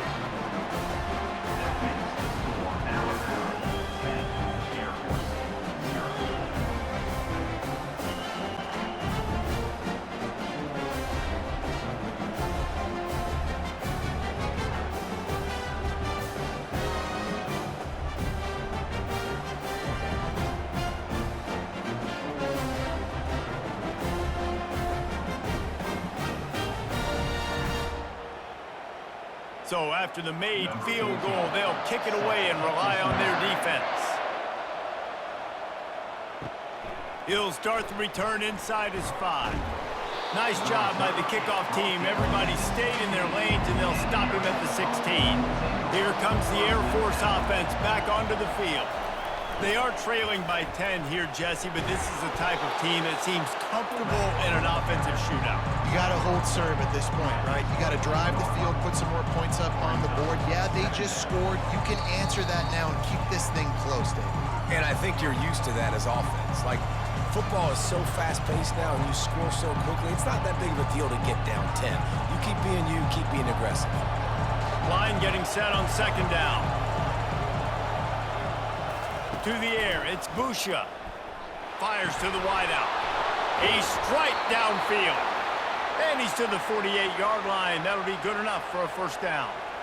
Well, Reese, you and I were talking about this before the game. How is this defense going to be able to deal with all the speed they have offensively? You saw them just rip off a big play. And, Jesse, now their head's spinning just a little bit. Give up a big chunk play, and it's right back at them. It's a 1st down. They'll stop the clock to reset the chains. Offense up-tempo. He's going to pass. Wide open downfield. Offense on the move. A big play there. Gets it to the 30. And that's a great example of this quarterback having intense confidence in his own arm talent. That was not an easy window to throw into, but he had the ability, and he knew it. And the Falcons will line it up on 1st and 10. He wants to throw. Grabbed over the middle. It's Harris. And good coverage by the defense, just a short gain. Listen, running backs are not just running backs anymore. You're going to be a wide receiver in today's football. And a great job sneaking out of the backfield, getting the football, letting them get some positive yards. Short completion last play. Let's see if they throw it again. They keep attacking through the air. Safe completion on the screen. No, sirree, not this time. The defense was there and ready for that one. There's a timeout called as this offense tries to find a way to draw a little closer. Better find the earplugs. Here comes the noise, backing this defense on 3rd down. Got a man. It's Carson. Referee signals timeout. It's the defense wanting to make sure that they have everything just right with a big play coming. Jesse, that's like a throwback to yesteryear, tossing it to a pass-catching fullback. Well, it's nice to know as a quarterback, when things aren't open downfield, you can find the big fella for a check down. No good. The missed field goal still leaves us with a double-digit deficit. Still a 10-point game.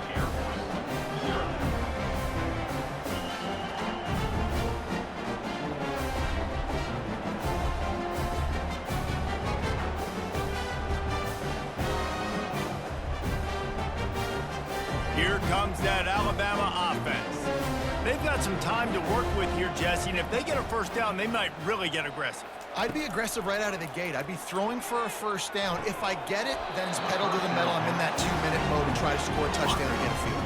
But I do think this is a situation where you also have to understand that I have the lead going into the half. I've got the momentum, so don't do anything stupid here. The incomplete pass leaves them with second down.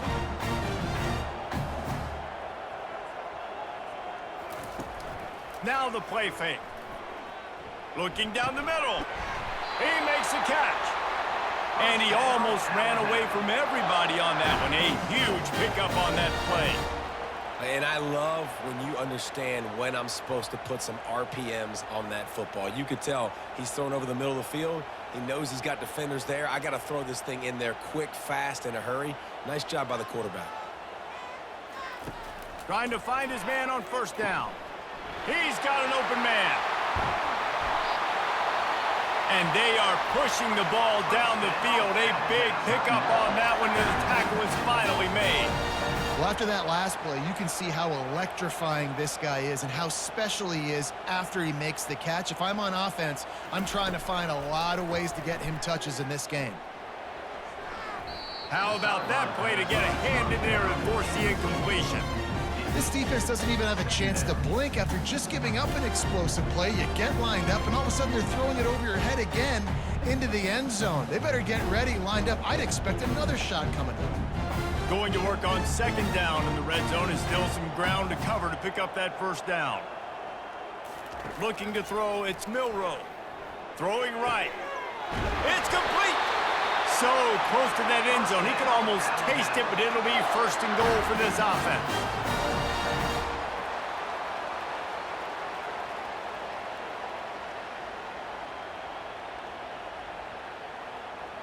Clock winding towards 0. They'll get one more snap off. Trying to pound it in. And will cruise into the end zone. Touchdown time! Effective offense leading the way here and establishing this lead.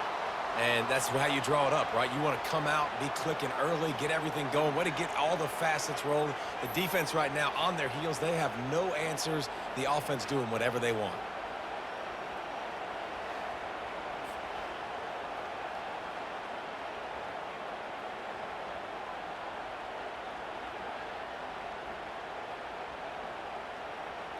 They'll try to tack one more on their score. And with the extra point, they now have a 3-possession lead at 17. So that scoring drive took only 6 plays. And they capped it off with a 1-yard plunge. So here comes the kickoff after the touchdown, and the last thing you need right before the half is to give up a big return. From inside his own 10, he'll try to help out their field position. And the returner will be dragged down. That's going to wrap up the first half here, and now we join Kevin with the halftime update. Gentlemen, what else is new? A spirited environment there in Tuscaloosa. An entertaining first half, and we've got a multi-possession lead to break down thanks to the surgical precision of this offense. It might honestly take more time to talk about what didn't work than what did. The running game, the passing game, gadget plays have worked. Now it's just a matter of finishing the job. And with that, let's send it back to the guys in T-Town. Kickoff and kickoff return teams on the field, and we're just about ready to go in the second half. Bringing it out. Rolling the dice to bring it out of the end zone did not work out as he stopped at the 13. Air Force has it back, and the Falcon offense returns to the field. They'll run the option. Trailing now by 17, David, this is an opportunity that they need to answer. And down by 17, it's not panic mode yet. Like, I know we just gave up some points and our defense hasn't played great. I think this offense can still be who they are and stay consistent. No doubt, lots of football to go, but you do get the feeling this is the time of game where, you know, it could get bad. If you don't score and all of a sudden they get the ball back, they take it down the field and put some points up, this thing might be over. So absolutely, this quarterback, he wants to drive this offense down the field and at least put something. I love when you throw the fullback a bone. The dude is so unselfish, blocks the whole game. Give him a bone every now and again. Well, of course you like the fullbacks because you wish you had been a fullback. Some wanted to make you a fullback, and you were great. Could have been even greater. Or I could have been a defensive lineman and a three-time All-American with a first-round draft.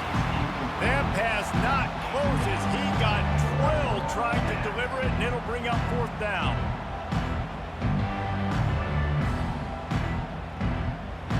The Falcons will bring the punt team onto the field. This will be the second time they've had to kick it away.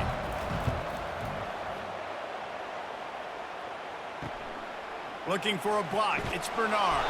He was able to get that ball up to the 48-yard line before he stopped on the return. The Tide offense rolls onto the field. Quick release on the RPO. They make the stop, trying to pick up just a little bit at a time to get to that first down marker. I like the decision by the quarterback here. Just get the ball out of your hands, get it to your playmaker. A lot of times he'll dance and make even bigger plays than he did here, but it was still a positive game. And on 2nd down for this offense.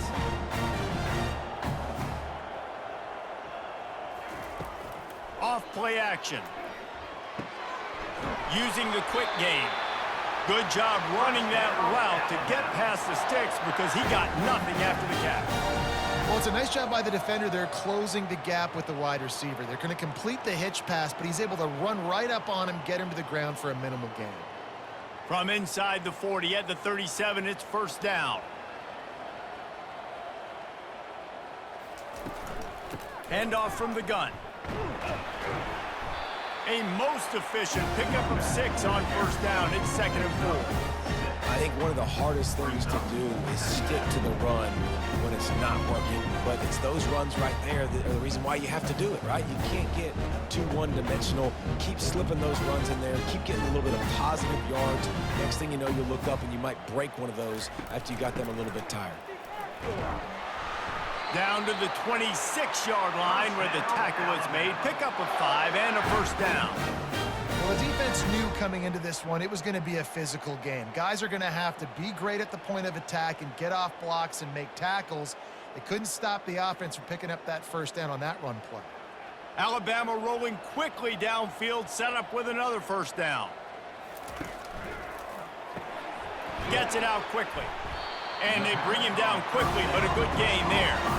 That was a good read there. Not the biggest gain in the world, David, but take up the space they're going to give you in the zone. Yeah, make it easy, man. Make the right decision. If he's open, get it to him, get some positive yards. Basically a run.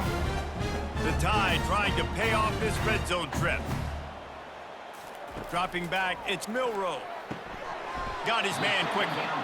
He's close to the 1st down, but they're going to mark him just a little short.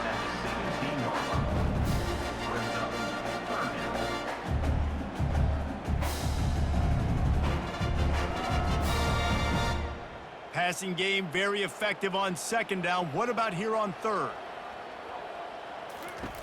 They'll try to pick up the 1st through the air.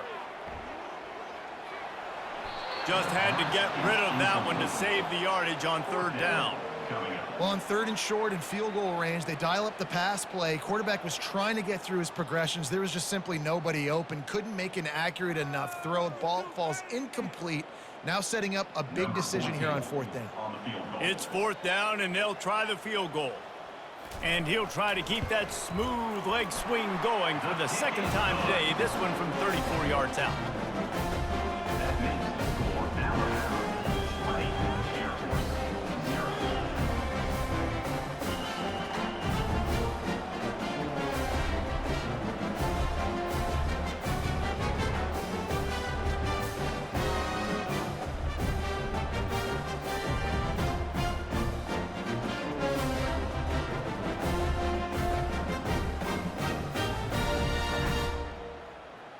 That lead just keeps getting fatter, and this kickoff team doing a little running.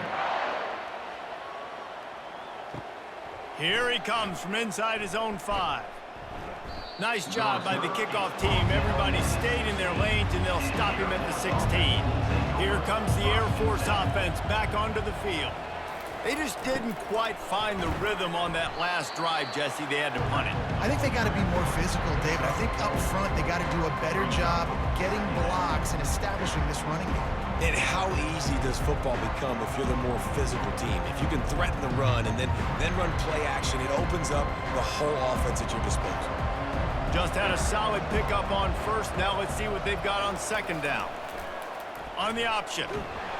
He's knocked down in the backfield. He'll lose a couple. Loss of 2. It's third down.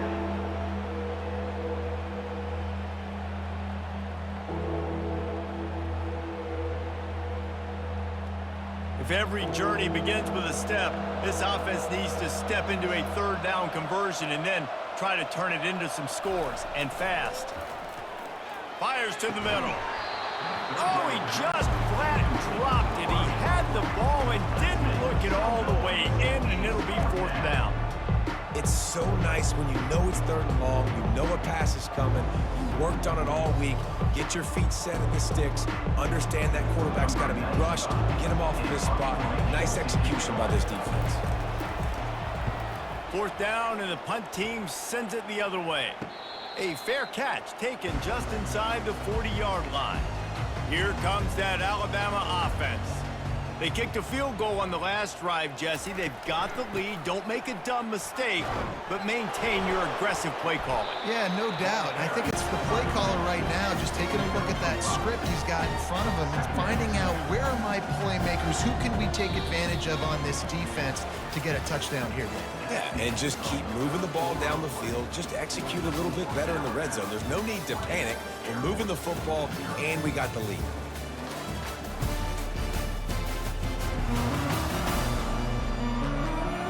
As we start the fourth quarter, it'll take a pretty sizable comeback to win this one.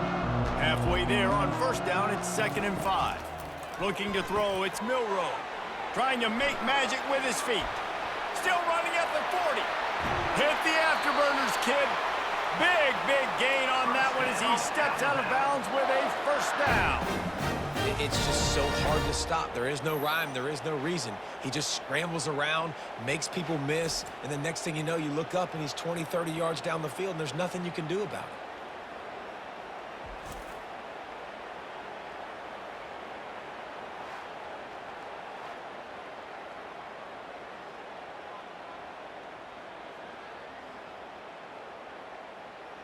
That chunk play has them in business, set up with a first down in the red zone. Moving the running back, forcing the defense to adjust. Dances away from the heat. And he gets out of there and gets some yardage and gets down without taking any punishment. He does a good job of dropping back, going through his progressions. Nothing there. What do? Go get some yardage. Make it positive. Don't sit back in the pocket and force something into a bad situation or take a sack. Great job making something out of nothing. Alabama comes to the line with a 1st and goal. They'll try to get it in with the run. And a nice solid pickup there before the defense wrestles him to the ground. And down here near the goal line, you've got to be physical. And this guy's proven it today, Palmer. They've given it to him. He's put it in the end zone twice already. I'm going to keep featuring him. So you know the defense is going to be keying him too, right? Because he's hurting them a little bit in this game already. They're going to be finding a way to try to get some penetration, anticipating this guy to touch it again. He's knocked down in the backfield. He'll lose a couple. It's going to be tough sledding for the offense here. They're trying to ice this game by running the football and bleeding the clock. They've got a pretty good lead here late in the game, but the defense knows the run's coming, right? So they're going to be loading the line of scrimmage, getting stops like what they just did. Be interesting to see what the offense does on this next one.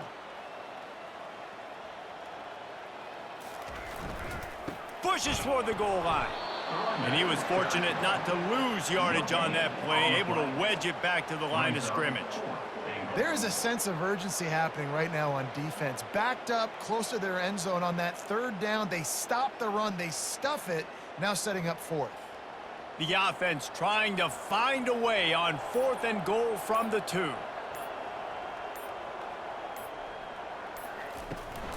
Slams ahead. Touchdown, Crimson Tide.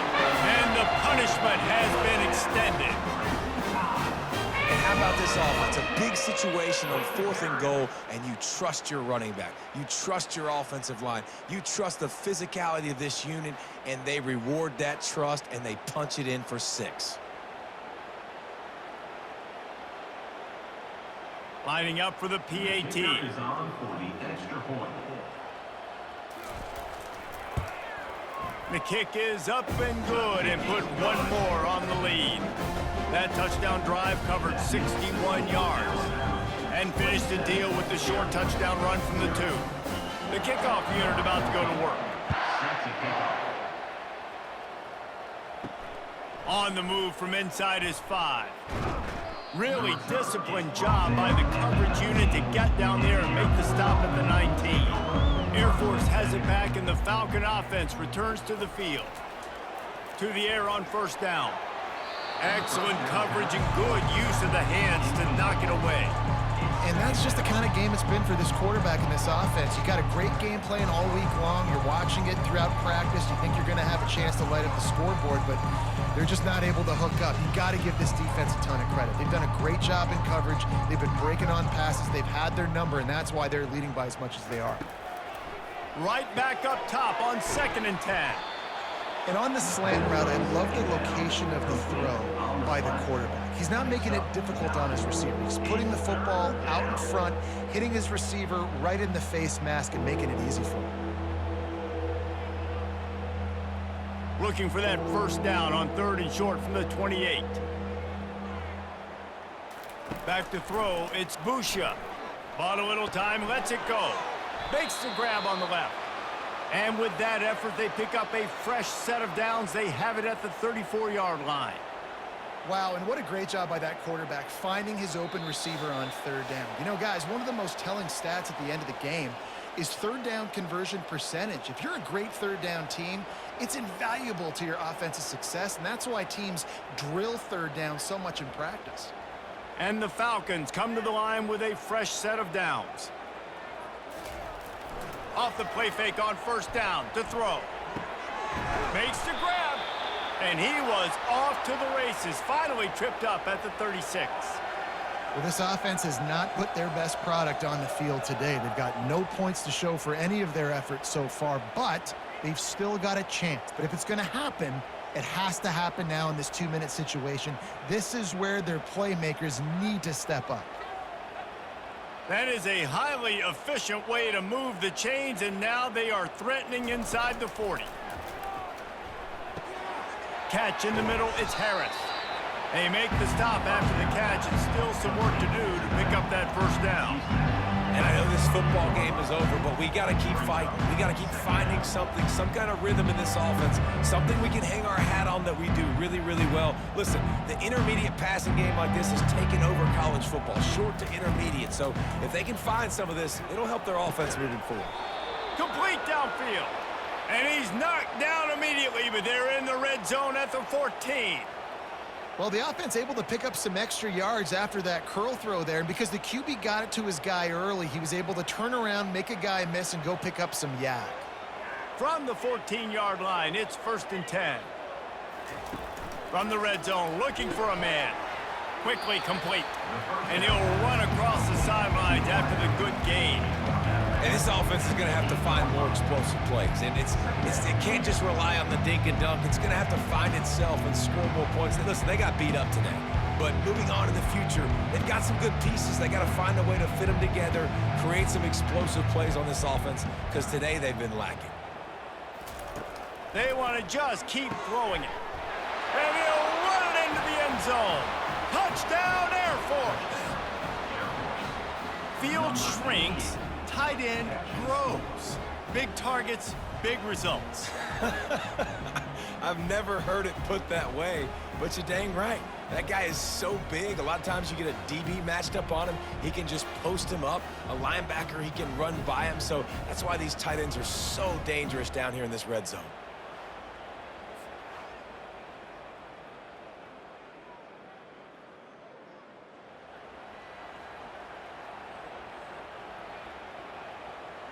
Now they'll line up for what they hope is automatic. Splits those uprights right in half. They put together an 81-yard drive, and they finish things off with an 8-yard toss for the score. Lining up to cover the kick after that touchdown drive. He'll bring it back from inside his 5. Really disciplined job by the coverage unit to get down there and make the stop at the 19. The Tide offense rolls onto the field. They're in command of this game. Now let's see if they try to rub a little salt in the wound or happy with getting the W. Yeah, and listen, this makes the post-game handshake fun sometimes. If you do choose to rub a little salt in and keep chucking and keep scoring, I'm here for it, Jesse. Like, your job is to score points. It's my job to stop it. Keep the foot to the accelerator. Keep trying to play ball. I agree 1,000%. That's like Steve Spurrier back in the day when I was playing for the Gators. You go and play for him because you want the opportunity to throw the ball. So when you get in the game late, you're not handing it off. We were beating Central Michigan by 80-something points. He was still letting us throw the football. It's the defense's job to stop.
Welcome to Fayetteville, Arkansas, a place where legends have long stood for excellence. Names like Broyles, Holtz, McFadden, Jones, and Johnson. And when they call the Hogs, it is a rite of passage. What an exciting matchup we have in store for you this afternoon, built around the pageantry, tradition, and everything that makes college football great. As we'll see a squad from the AAC, the Navy Midshipmen, taking on a team from the SEC, the Arkansas Razorbacks. For EA Sports College Football, Reese Davis with you alongside David Pollack and Jesse Palmer. And guys, can't wait to get this one started. The Razorbacks will kick it away first.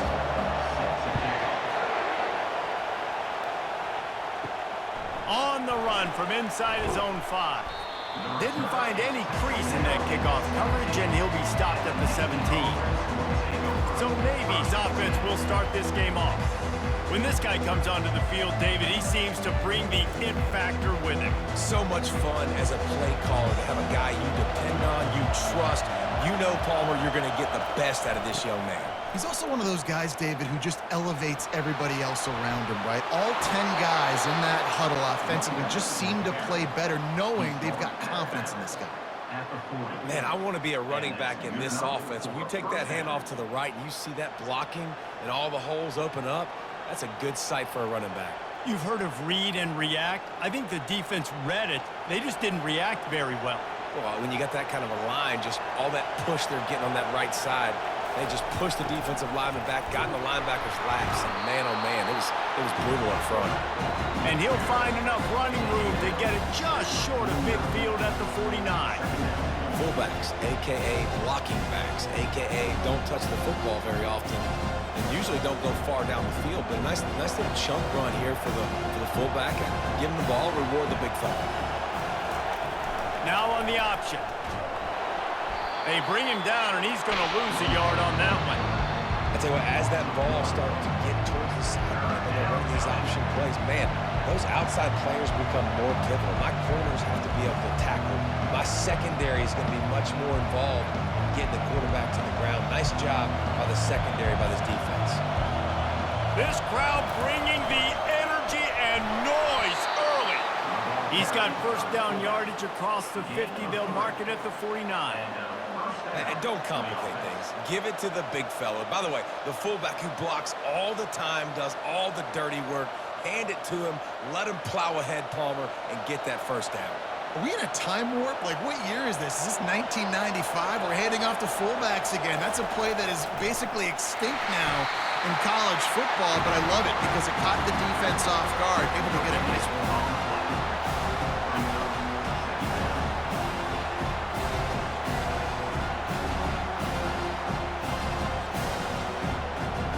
They'll line up for a second down play.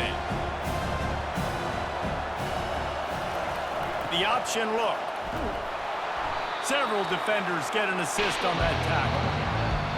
The fullback. This takes me back to my days growing up, watching the fullback being on the field every single play. You don't see that anymore, but the big fella gets the football. Hey, he looks like he knew what to do with it, too. Nice little pickup, little agility, little speed, but mostly a lot of just girth and strength and just grown man.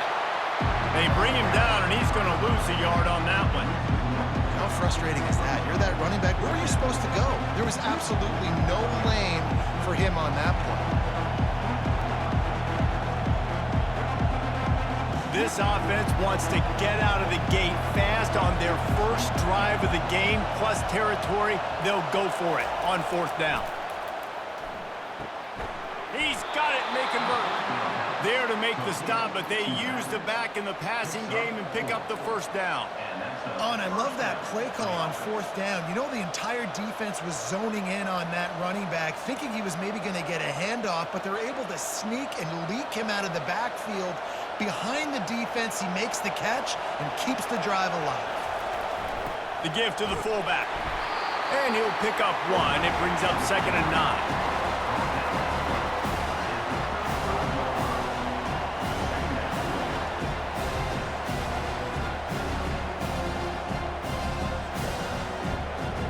Tried to pound it on first down, now back to the line.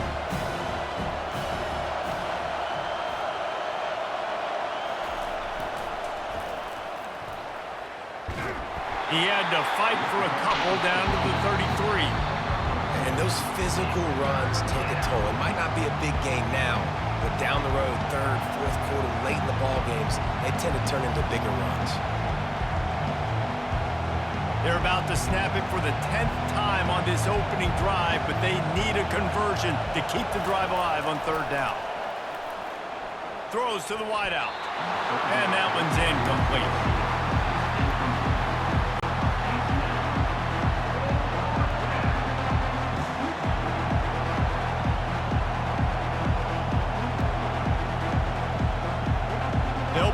safe and try for 3.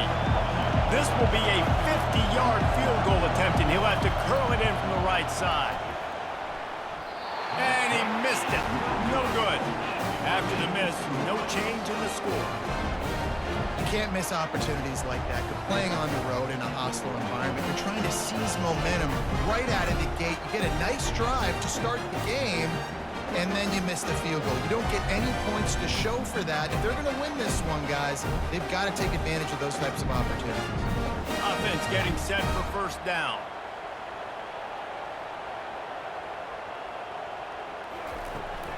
They'll ride the running back and leave it with him. They stop him cold, maybe gets a yard to the 34. Run game is good. Balance is good. Now listen, if the run game isn't good, then you got to pass the football a little bit more. But sometimes you got to keep them honest, take them chunk by chunk. Didn't get much on first down. It's 2nd and 9.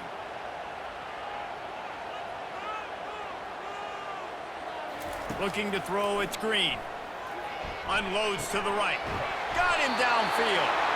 And they don't drag him down until he gets all the way to the 46-yard line.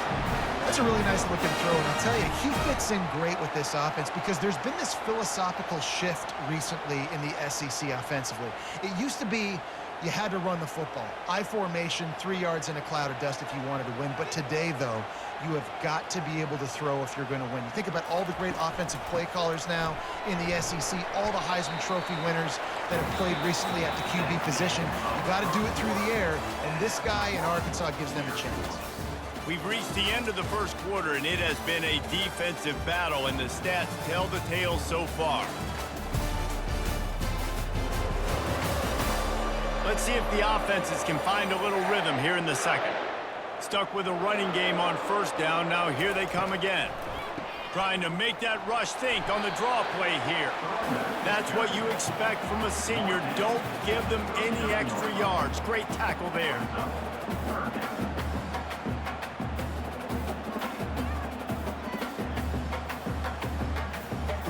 Let's see what they do on third down.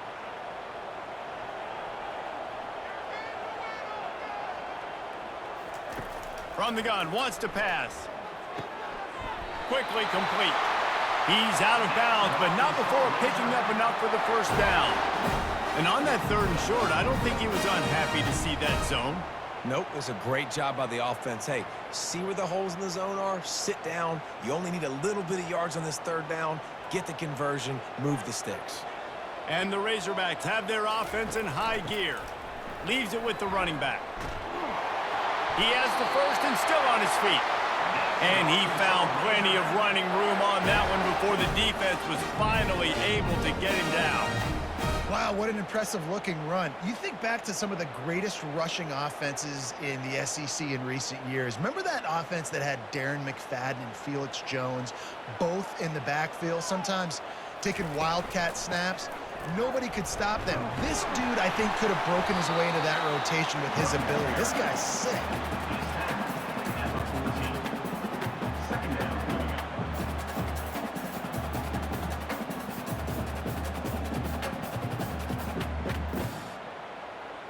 Operating in the red zone here on 2nd down.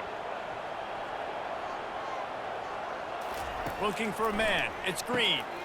Finds a soft spot in the middle. They get him down, but this offense is set up 1st and goal from the 9. Slant routes, they're good against man coverage, but they're good against zone coverage too. If that receiver can find the soft spot between the linebacker and the DB, you'll take that throw all day. The Razorbacks will try to put one on the board on 1st and goal. Wide receiver coming across in motion.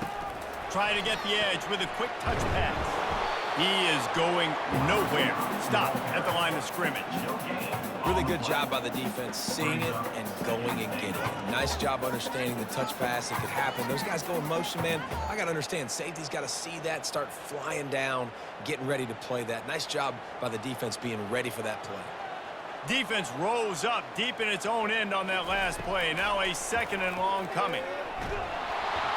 And the he gets there, and they get him down at the 14-yard line. And they had so much success moving the football down the field. Now you're a little bit stuck. Negative play, back-to-back. Got to get back to some of that stuff you did on this drive that you had success with.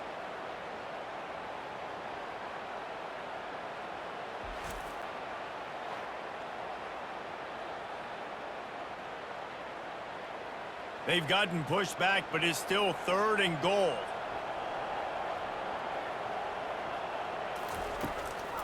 It's a draw, and he'll be smacked to the ground. 4th down here. It's still early in the game. I'm not chasing points. Take the field goal, pay this drive off. And they have analytical cards nowadays that says the exact situation, what the score is, do you go for it or not? Look at the card, make the decision.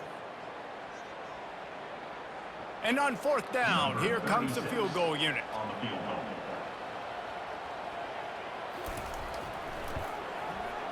It is perfect. And it took until the second half, but we finally get one of the zeros off the board. It's 3-0. This is a team that really prides themselves on starting fast. We've seen that before, and here they are playing at home today. Nice job on the opening drive. Lots of poise, good emotion. They don't get the touchdown they would have liked, but they kick a nice field goal. They've got the lead. Head coach has to be happy. So they're lining up to kick it off after that last drive. Put a 3-spot on the board, and now the defense will try to shut them down. And he takes this from inside the 5. Couldn't find a way to create that broken field as he stopped at the 25. And here comes the Navy offense. We talk about settling for points, but sometimes when you have to settle for nothing, David, it can be demoralizing. Afterburners coming. And there was lots of space as he gets it to the 39-yard line. And you just could not allow that to happen defensively, giving up a big play like that. They're going to need to now play with some sense of urgency if they're not going to give up any points here before the end of the half. Navy quick to the line.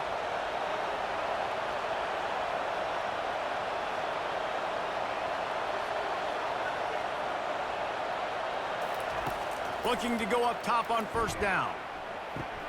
Got his man downfield.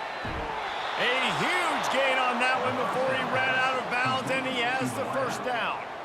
Man, this offense is so dangerous, Reese. They've got dudes all over the field that can make plays. There's a big gainer in the pass game. You get a chunk of yards like that, now the defense is really on its heels. This offense can get a jolt of momentum headed to the locker room if they can take the lead here. Wants to throw. It's Horvat. Snags it. And he's into the end zone. Touchdown, midshipman. This offense is so explosive, they can change the scoreboard in a flash. You just saw that on that drive.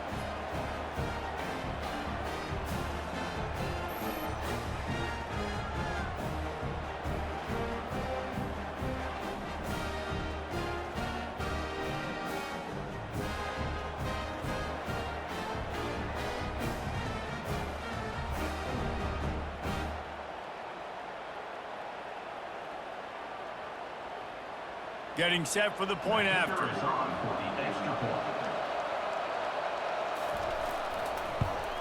And the extra point makes it 7-3. Quick strike offense on that 3-play scoring drive. And they cap the drive with a 4-yard touchdown pass. The kickoff team takes the field to boot this one away. He'll start the return inside his 5.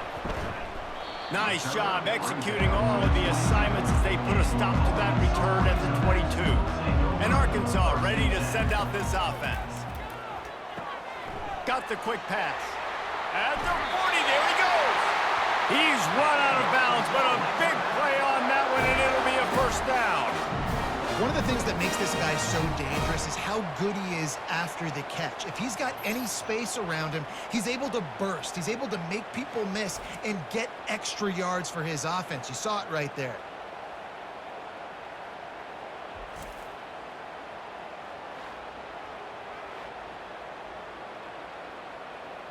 After the big play to start, now they are on the move at their own 45. Off the play fake on 1st down to throw. snagged in the middle. It's Sategna. And the tackle is made, but not before that completion gets them 30-plus. Hey, it's important on offense in the passing game. You've got to have balance. And I mean, you got to be able to attack different thirds of the field. You got to work the perimeter to both sides, but you got to let the defense know, too, that you're not afraid to go over the middle, and they did right there. Big play offense, and it has them threatening now. 1st and 10 from the 25. Back to pass, it's Green. Going to try to pop one on the screen. He's run out of bounds, but not before turning in a big pickup and moving the sticks for a 1st down. Lots of good stuff on that play. You slow down the rush, you get a completion, and you move the chains. And most importantly, you're right. You don't force a short yardage situation that you have to get. Nice job. Invite that rush up the field. Take advantage of the aggressiveness of the defense. Make the catch, make the run, get the 1st down. He's got it. And they wrap him up, but not before he's got enough for the 1st down. A timeout is called as this offense tries to find a way to get more points on the board before the half. And guys, how much better does it feel if you go to that locker room with a lead? They have a chance to do it here. Trying to bully their way in. And he's going to take it to the house. Touchdown, Razorbacks!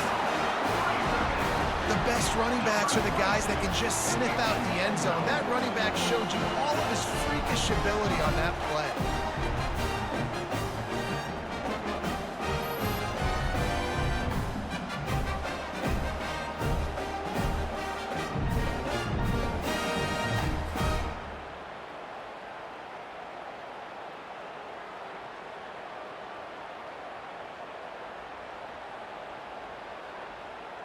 Lining up to add another. Kicker on for the extra point.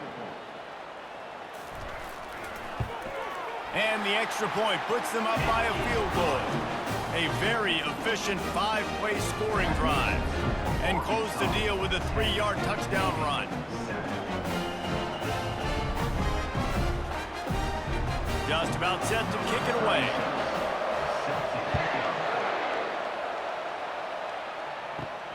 Here he comes from inside his own 5.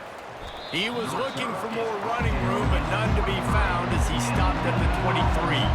And Navy will go back on the attack. This late in the half, you're behind. You'd love to create something before the break to build momentum, Jesse.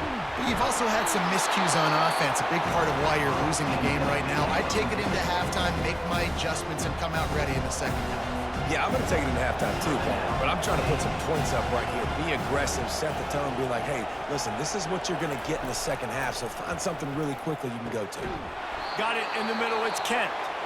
We got a timeout here late in the 1st half, and they'll try to get more points on the board before the break. This offense will snap it from the 42 on 1st and 10. He's looking to throw it. Gets it out fast. The offense burns its 3rd and final timeout of the half. You complete some of these hitch throws early, you're setting up the hitch and go. Later on, you can pump fake that, and then the receiver can pirouette right up the sideline. That might be a home run play for the offense. They're bringing heat. Didn't have much of a choice there, but to get rid of it. And how loud is it in this building? This is crazy. These fans are going absolutely nuts. And I used to love when the fans got involved, and I'm on defense, because it messes with the snap count, it messes with the communication, and it can really rattle an offense. Time dwindling away as they try to put points on the board right before the half.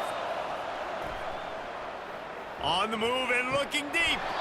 And he makes the grab and gets the foot down. What a job for a huge gain there. And that's why this guy's a complete running back. He's good between the tackles, he can pass block, but he can also run routes. And we're not just talking about screens or swing routes. This guy gets vertical down the field, and he can run the route tree. And it's 1st down, but they'll try the field goal in the closing seconds of the 1st half. Visualizing the right ball flight from 39 yards out in the right hash. And this one splits the uprights. And that'll tie things up as we head toward halftime.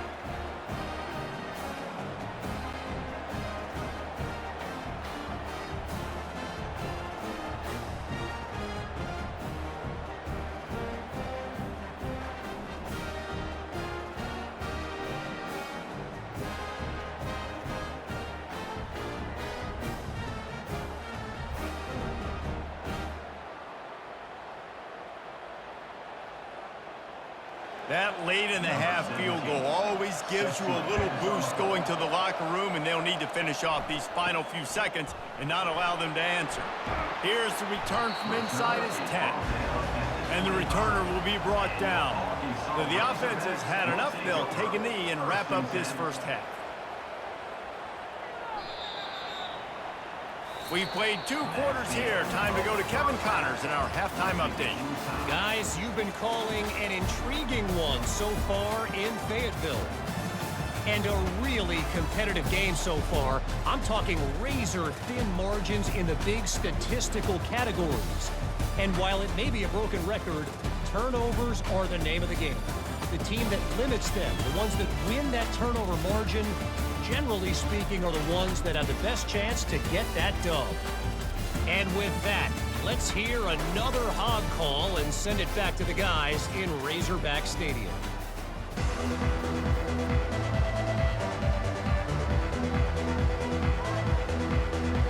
Navy will kick it deep to get the second half underway. On the move from inside his 5. Able to find enough room to get it out across the 25. He's brought down at the 26. The Hogs send that offense back onto the field. First drive of the second half, always fun to watch. You see what type of tweaks were made at the half, especially when you're locked up in a ball game like this one. Yeah, and it's been a good game. I mean, it's been a little bit of back and forth and a feeling out process. And now once you get in the second half, who's going to get aggressive, Palmer? Who's going to take some shots, try to make some plays, and really go for it?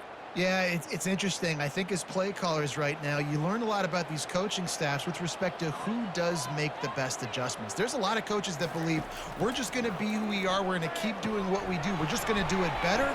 But then there are others that tweak things a little bit on offense and on defense. We're going to find out here. You know, David, this is really what game managing is. Nice pickup on second down to help them on the next play. Yeah, I think people look at that negative sometimes, finding a quarterback that's a game manager. No, use your brain. Set up good situations. I'm way more successful when I can keep those sticks in a more manageable situation, and I'm not as predictable on a third down. He's got it down the middle. And the defense makes the immediate tackle, but he has enough for the first down. Third down, a lot of times it comes down to not necessarily who's the most open, who do you trust the most? Yeah, it's not about the X's and the O's. It's about the Jimmys and the Joes. And when my guy's better than you and I get you matched up out wide and I know I trust you, I'm finding you. Quick strike complete. And a good job of coverage by that defense, just a short pickup. This slot receiver is a guy the defense has to be careful of. He runs good routes. He's got some speed, and if you're not careful, this guy can gash you. Right on target with that last pass. Now it's second and medium. Off the bootleg to buy a little space. And the defense is all over the quarterback, and down he goes. Oftentimes with play action, you're asking the quarterback to hold on to the ball a bit longer, and you're asking this offensive line to hold up and pass pro a bit longer. Against this athletic front seven on defense, it's going to be tough.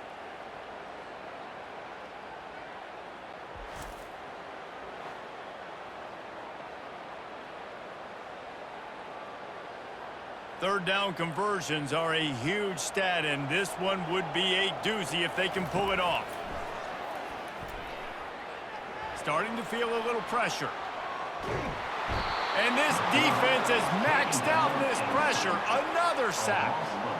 It has been said that the other team's quarterback must go down, and he must go down hard. And he did. And often is good, too. The most you can get to him, but great job by the defense, rushing the quarterback, understanding pass, and getting the big fella on the ground.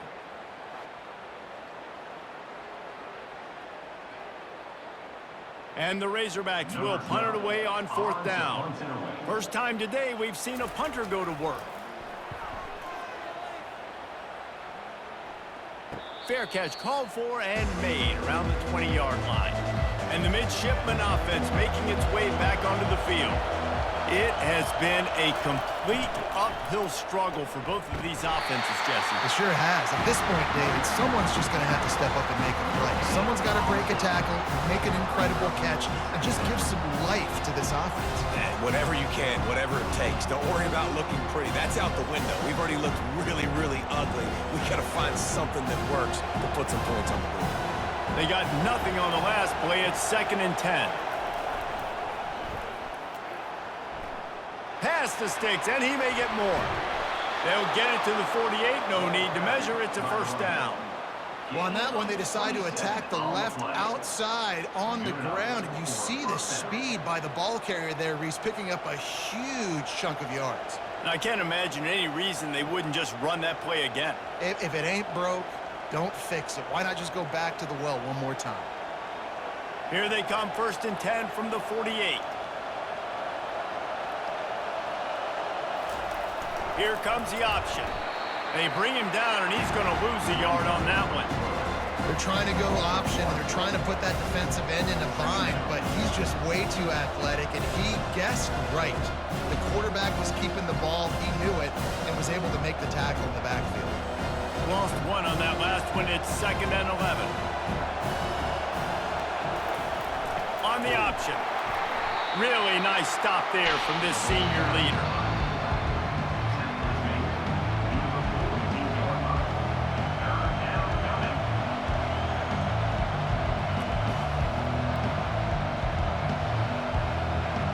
Here comes this home crowd as the defense tries to get off the field on 3rd down.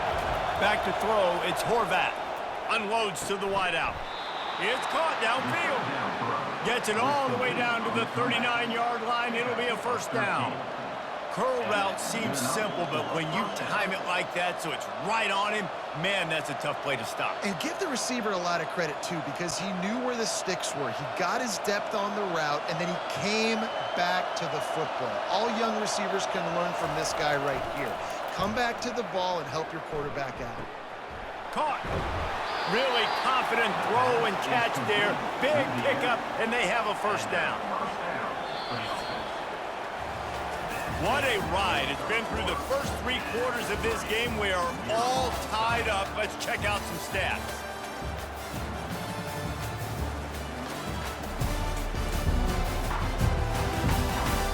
These two teams about to find out what they're made of as we open the 4th all tied up.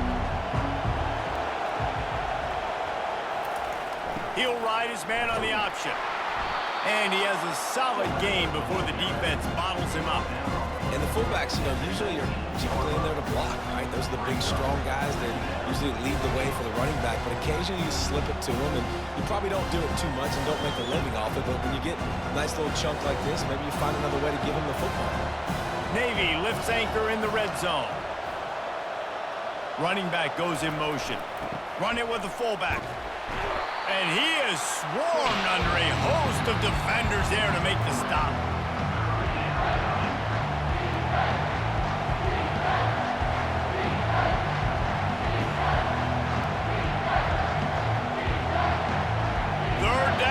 Crowd is tearing the lid off this place.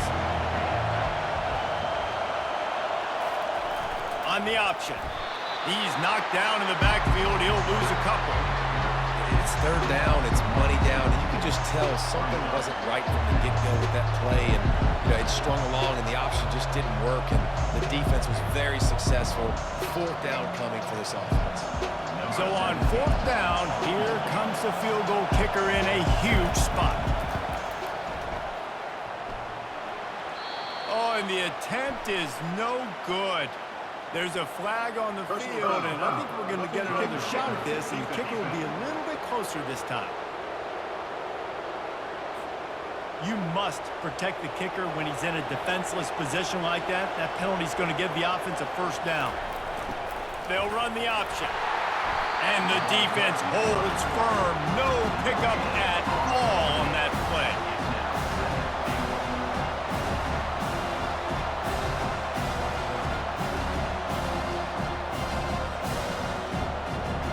Defense rolls up deep in its own end on that last play. Now a 2nd and long coming.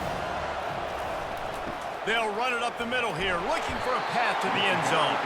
He'll be brought down at the 5-yard line, and this defense is on its heels.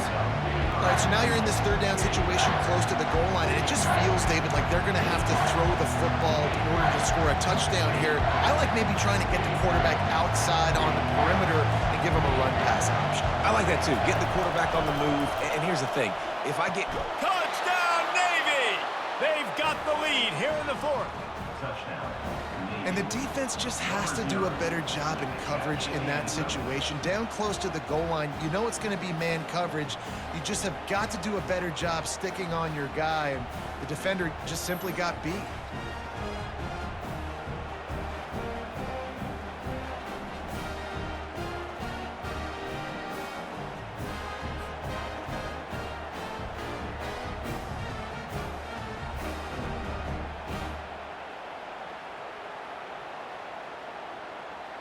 Ready to try the point after. Is on for the extra point. The extra point is good, and now in the fourth, they're up by a touchdown and an extra point. They put it in the end zone with a 12-play scoring drive, and the score comes on a 5-yard touchdown pass. The kickoff team on the field as they'll send this one away. He'll bring it back from inside his 5. Nice job by the kickoff team. Everybody stayed in their lanes, and they'll stop him at the 16. And Arkansas ready to send out this offense. Wants to throw on first down. A strike downfield. Finally run out of bounds, but he has his offense rolling with a first down. Really effective concept against the zone there. It helps all the more, David, when you have a tight end that can get downfield. No doubt. Take your tight end, put him in the slot, makes it easier, better matchup. Now he's got a good corner route. You can tell. Sticks his foot in the ground, quarterback puts it up there. Know he's got zone, know he's got the big fella. He goes up, catches the football, makes the big game. Catch in the middle. It's hot. Finally pulled down, but not before. Moving the chains for a first down. I don't know who on defense is going to cover this guy. Honestly, he could be a problem for this defense over the middle of the field in the passing game. Most important part of a clutch drive. Piece together some first downs. Get in position. And here they are on 1st and 10. Grabbed in the middle. It's Armstrong. He's there to make the stop, but the damage has been done as they pick up the first down on the throw and catch. When you play zone coverage, everybody drops back. Everybody has eyes on the quarterbacks. You're not really looking at the wide receivers a lot of times, so they can slip in those little cracks, and the quarterback can really make precise throws. Great job, great play, great throw, great game. The Razorbacks have it with a 1st and 10. Wide out in motion. Back to throw, it's Green. Looking deep. Working that left side. And they'll finally catch up to him, but not before a big chunk of yardage is picked up. Nice strike, big play in the passing games. I'll tell you what, find your mismatches, find your advantages, what you do well, and do it again. And then again. And then we know how when we do it again. Keep attacking. So after the huge chunk play, they've got it 1st and goal from the 10. Use the play fake, now to throw. He wants it all. Snagged in the end zone. Touchdown, Arkansas. Great job with the score. And listen, right here at this point in the game, there's still going to be time left. My defense is going to have to make a stand regardless. I'm going to kick the extra point because the field goal still beats me if I go for a 2-point conversion.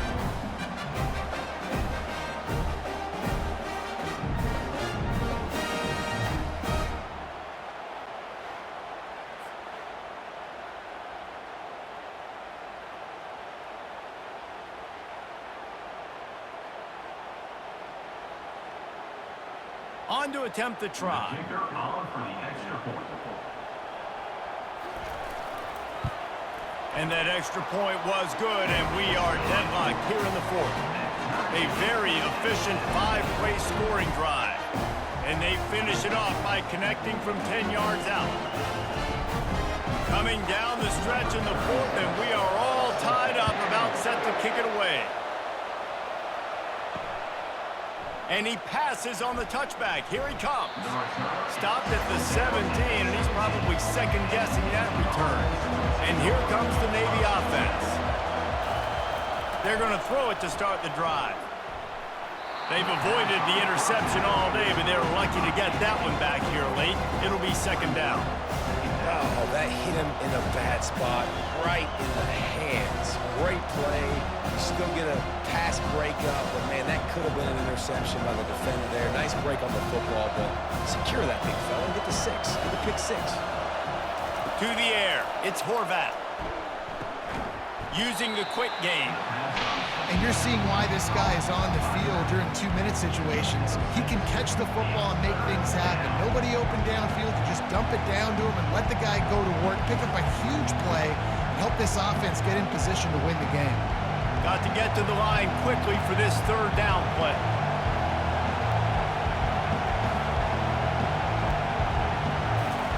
From the gun, wants to pass. Unleashes it on the run. And that one's incomplete. They weren't just trying to move the chains. They were trying to move the scoreboard. Instead, it's fourth down. Well, you know the defense felt freaked out on that one. You're in the fourth quarter, and you're lined up against one of the fastest players in all of college football. And they're taking a shot up top. You just hold on tight and hope for the best. At that time, they were able to force an incompletion. Fourth down, and the punt team sends it the other way. And the return man is stopped, and that'll leave it up to the offense on the next drive. The Hogs send that offense back onto the field. The offense really couldn't ask for much more than this, Jesse. You're right. With this much time on the clock, David, the playbook's wide open. You don't have to just be throwing it every down. You can sprinkle in some runs, too. And you find out what your quarterback's about. Big-time, prime-time moment. You got the ball, tie game, you want to go win. Make some plays for me, big dog. Now a first down from the 45-yard line. Motion trying to get the defense to show his hand. We'll give him a couple on that one. 2nd and 8 coming up. You got to give this defense credit because they have bottled this guy up all game long. He's one of the best running backs in all of college football. Everybody was expecting him to have a big one today. Don't tell that to this defense, though. They've played with great effort. They've gotten hats to the football, and they have been able to shut him down. Dropping back, it's Green. Fires to the wideout. He got his hands on it, but couldn't hold on to it. And what a time that would have been for their first pick of the game. Man, this late in the game, it's go time. I got to have a score. I'm not worried about downs. I'm going through my 2-minute script. We know what's coming. We practiced this all week. It's 2nd down, incomplete pass, go to 3rd down. If we need to go for it on 4th down, this offense just has to keep that high energy up and try to run these plays fast. Looking left. Pass is incomplete. The clock is down to 9. Passing situation, what do I want to do? I want to bring more guys that can cover guys on the outside. Nice job by this defense, running the dime package, more DBs on the field to match up with all these speedy wide receivers. And now on 4th down, they will put it on the shoulders of the kicker to save them with his foot. They'll call timeout with 9 seconds left on the clock. So look at this. They're sending out the kicker to try a long one. And this to take the lead, and it's getting late. What an absolute howitzer he unleashed off his foot. Man, this guy has an absolute bomb for a leg. You see the contact? It just sounded different. It sounded like an explosion coming off of his foot. Puts it through the uprights. There's NFL teams watching this game. They're jotting down this dude's name right now because that is an NFL Sunday leg.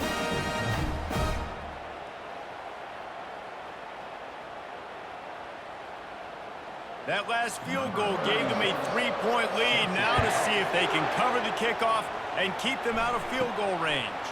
He'll bring it out from inside his own 10. Needed just a little more help to turn that into a big return. They'll mark him down at the 29. And Navy will go back on the attack. Going up top on 1st down. Here's a throw downfield late. And the pass is incomplete, and the ball game is over, and this will be a game of what might have been.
Jordan-Hare Stadium, one of the most intimidating and passionate environments in all of college football.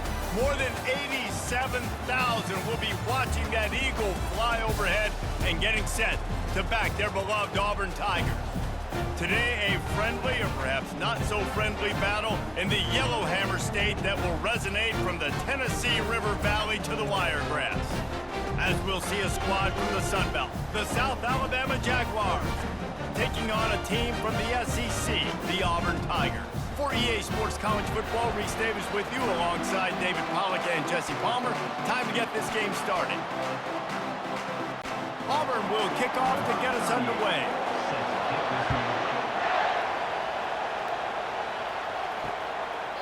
And they thought about a return, then thought better of it. They'll bring it out to the 25. So South Alabama's offense will get the first crack at it here. And here comes this quarterback. When he takes the field, he brings a certain swagger and charisma out there that not only the entire team, the entire stadium seems to feed off of. You can feel it. It's different. It's special. Guys like this don't come around very often, but he makes the whole team better, but the belief is strong because he continues to make plays and be there for his team every time they need him.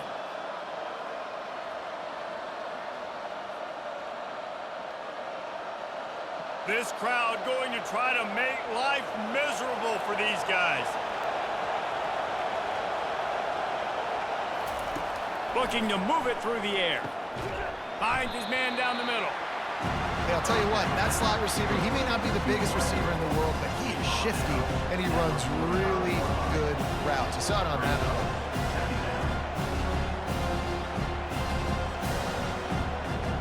Here comes the offense on second down.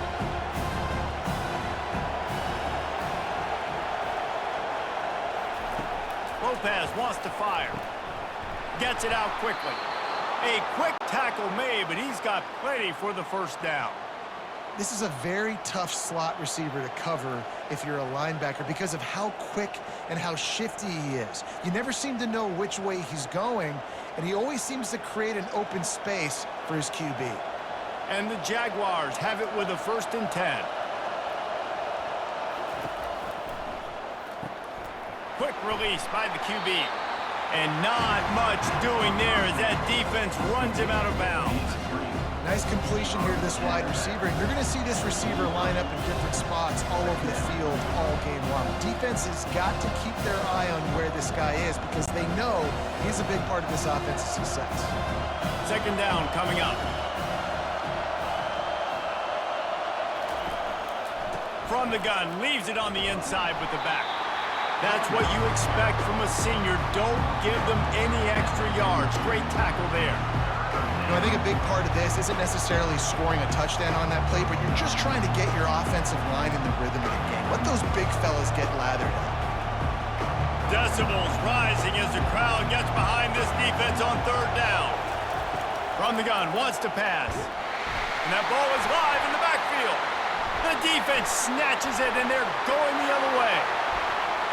Flying out to the left. The 10. Touchdown, Tigers. The defense takes matters into their own hands. And I love the way they break on the football, swarm to the football. This is why you do it, because sometimes the ball comes out, the linebacker picks it up, and tell you what, the big fella shows some speed, takes it all the way back for 6.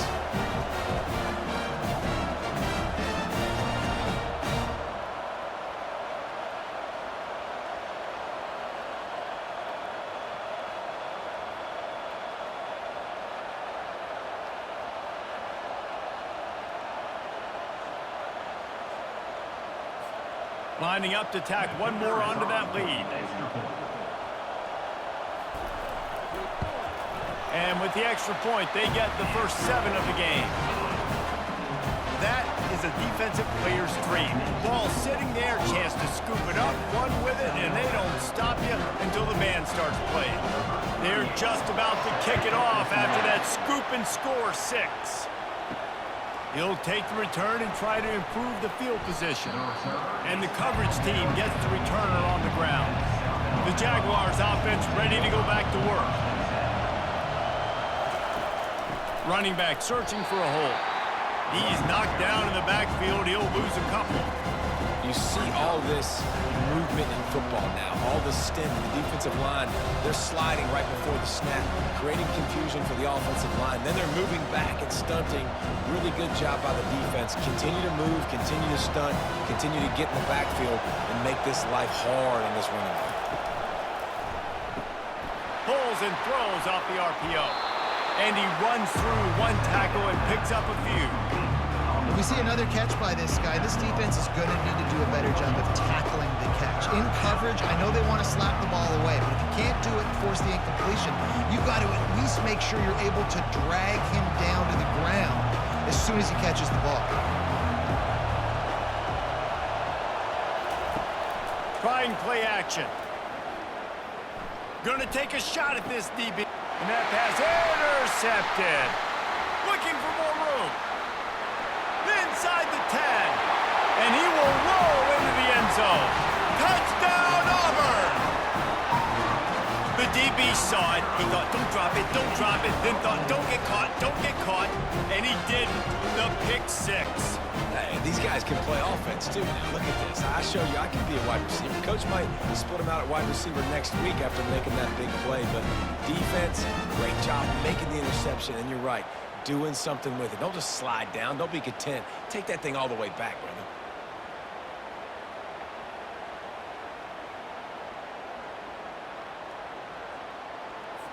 They'll try to add another to their lead. And the extra point pushes the lead to 14.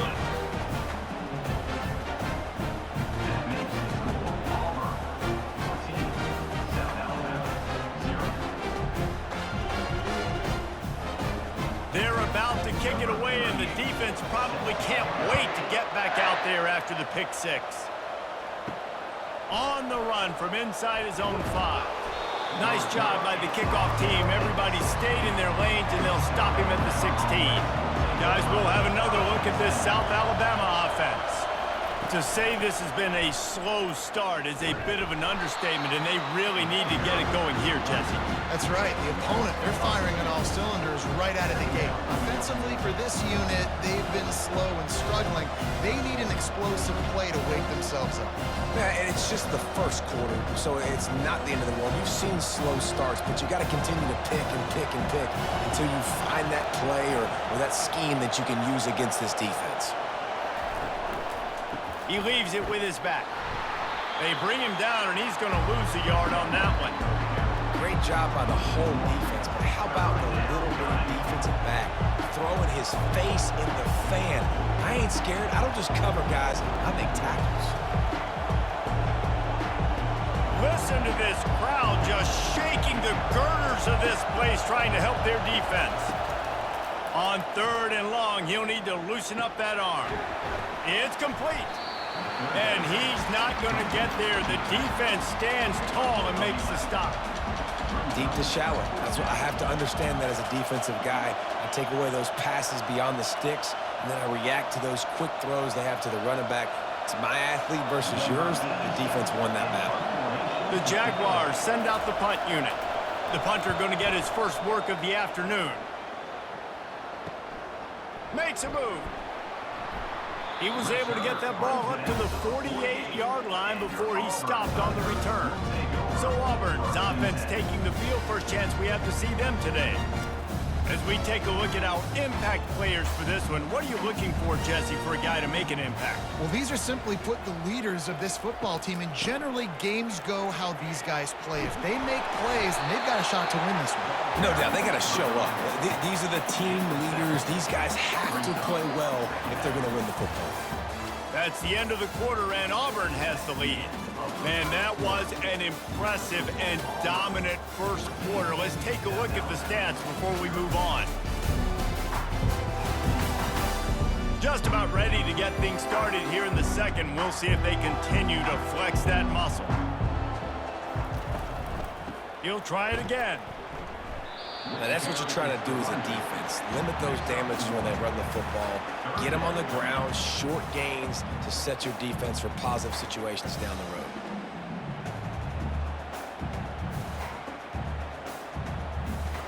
A third down try for the offense.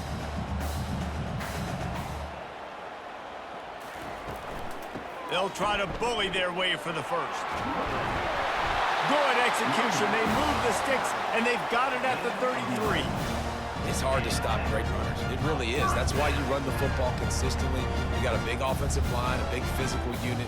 You run the football like this, man, it will take a toll later. But you got to tackle this guy over and over again who has this ability to make people miss and make big plays. They go to the draw. Got the first down and still on his feet. And excellent vision to find running room there and make a really good pickup before the defense put a stop to it.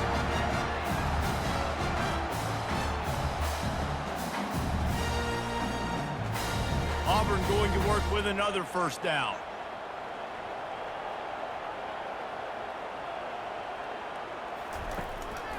Hands it off.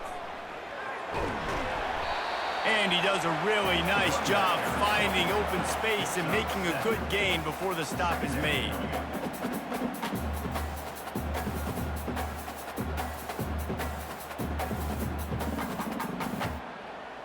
Going to work in the red zone, they can pick up the first down without getting it into the end zone. Unloads quickly. And he's brought to the ground, but not before he gets enough for the first down. How about this offense? They're rolling. They got a couple first downs together. Defense. Next, what's your response? What do you got? You got to make some adjustments here. The Tigers getting set on 1st and 10.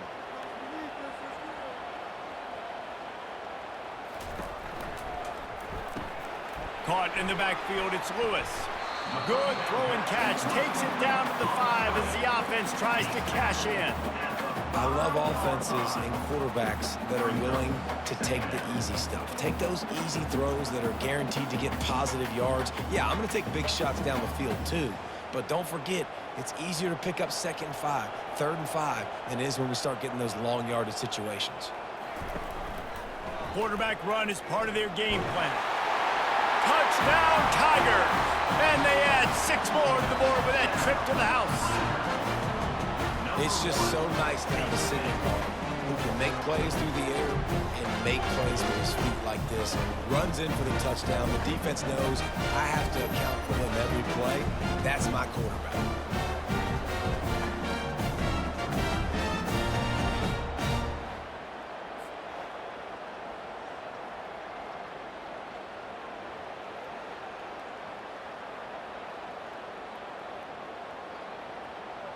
Lining up to tack one more onto that lead.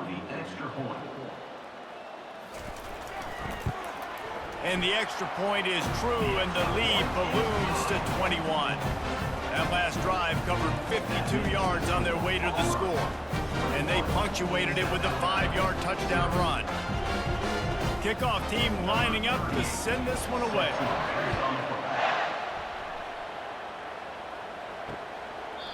And they desperately wanted to attempt a return, but decided not to. Instead, they'll take the touchback.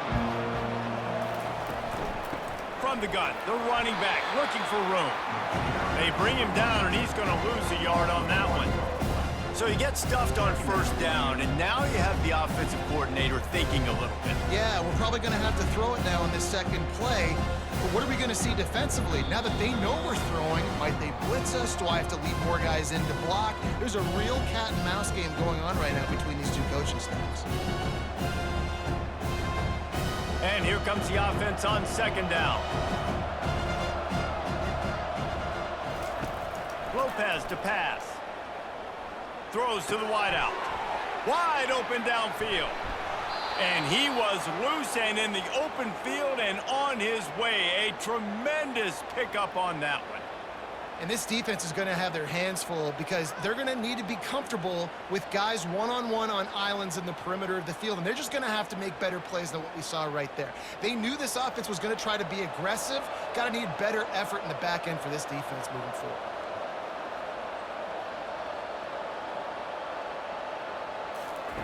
They'll throw it on 1st down. Finds his big tight end. They stop him just short of the first down, but it will be 2nd and inches coming up. I like this tight end. He does a really nice job on his route running. He's beating man coverage. He can find the soft spots in the zones. You got to get him involved. The Jaguars come to the line in the hurry-up.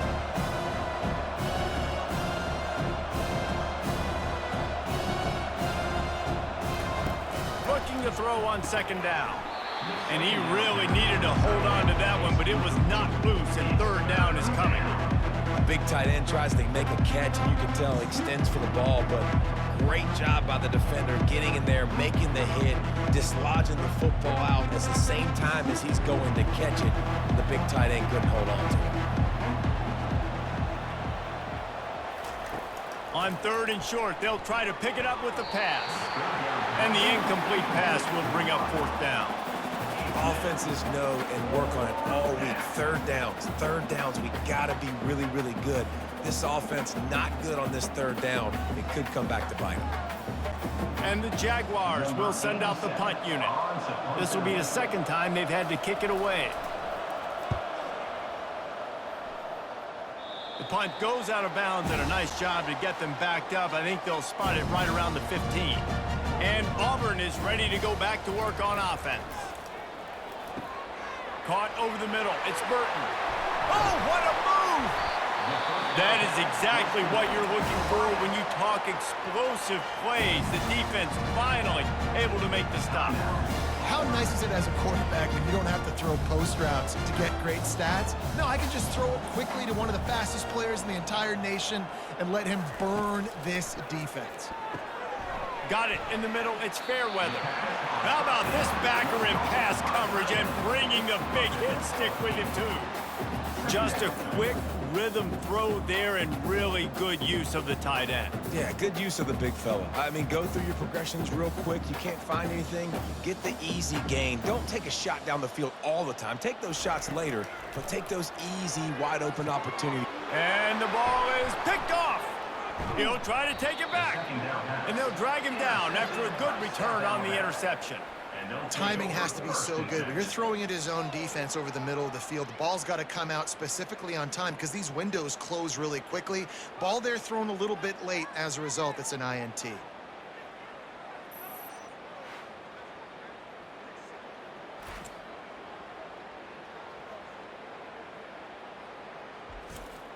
South Alabama has it back. The Jaguar offense going to work. In modern college football, Jesse, if there's time, there's an opportunity to attack. And I like them being aggressive here too, guys. Look, they practice this all week long. Now you're in that situation to go out there, have some fun, and let it fly. And defenses are taught to stay deep, play prevent in these situations. So I think you could get a good chunk play and then possibly get a field goal to tack on before the half. He looks that one in nicely. There's a timeout called as this offense tries to find a way to draw a little closer. Running out of time here in the first half. They're going to have to be efficient to put some points on the board before the break. Lopez wants to fire. Complete. He's really close to that first down marker, but they stop him just a bit short. They'll use a timeout right before halftime, maybe time for 1 or 2 more plays. And it's 3rd down, but they're going to go ahead and try the field goal and try to get points before the break. He's got it, showing off that big leg from 47 yards out. That makes the score Auburn 21, South Alabama 3.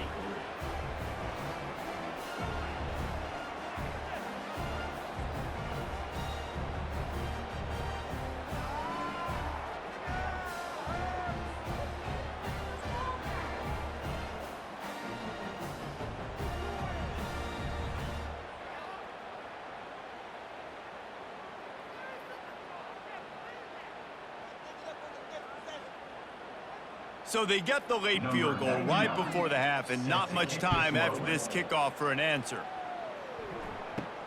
From inside the 10-yard line, he'll bring it back. Able to find enough room to get it out across the 25. He's brought down at the 26. Under a minute to play here in the first half, and the offense will take a knee, and that is how we'll wrap up the first half. That's the end of the second quarter. That means it's time to join Kevin in our halftime update. Fellas, yeoman's work in Auburn, Alabama so far, and welcome into the halftime report. And it'd be easy to say these two offenses are glad we've hit halftime based on their respective performances. It would also be accurate. Turnovers and sacks have told the story so far, and you gotta believe the play calling has been the issue, right? Time to shred those game plans and just get back to basics. With that said, let's send it back to the guys at Jordan-Hare.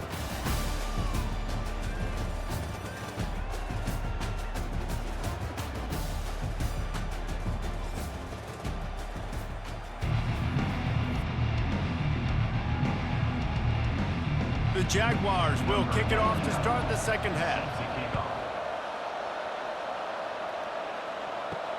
And he takes this from inside the 5.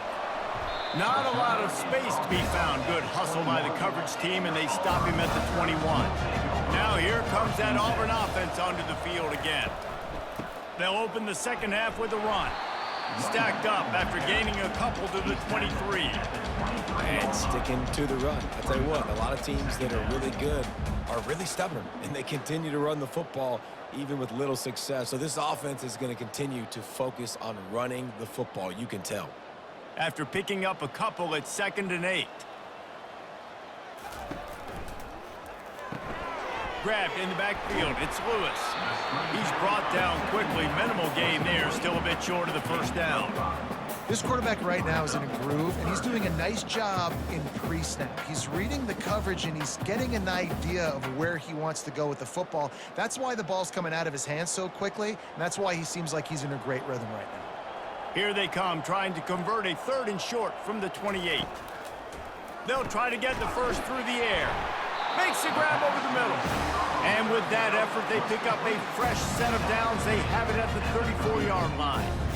And it's tough on the defense there. 3rd down, you're in zone coverage. Everybody's watching the quarterback, and you're trying to make a break on the ball, but he just got it out of his hands too quickly, and the throw was too accurate. Really nothing you can do there, and it's now a fresh set of downs. Comes out throwing on 1st down. Finds his man. It's Burton. And there were no creases or crevices to run through, and they shove him out of bounds. And those slot receivers nowadays, they're little water bugs, man. You can play touch football in an elevator to lose to these guys because they're so quick and so dynamic. Get open and catch the football. Now on 2nd down. They'll leave it with him. 1-step wrap, 2-step squeeze. This junior knows how to get him on the ground.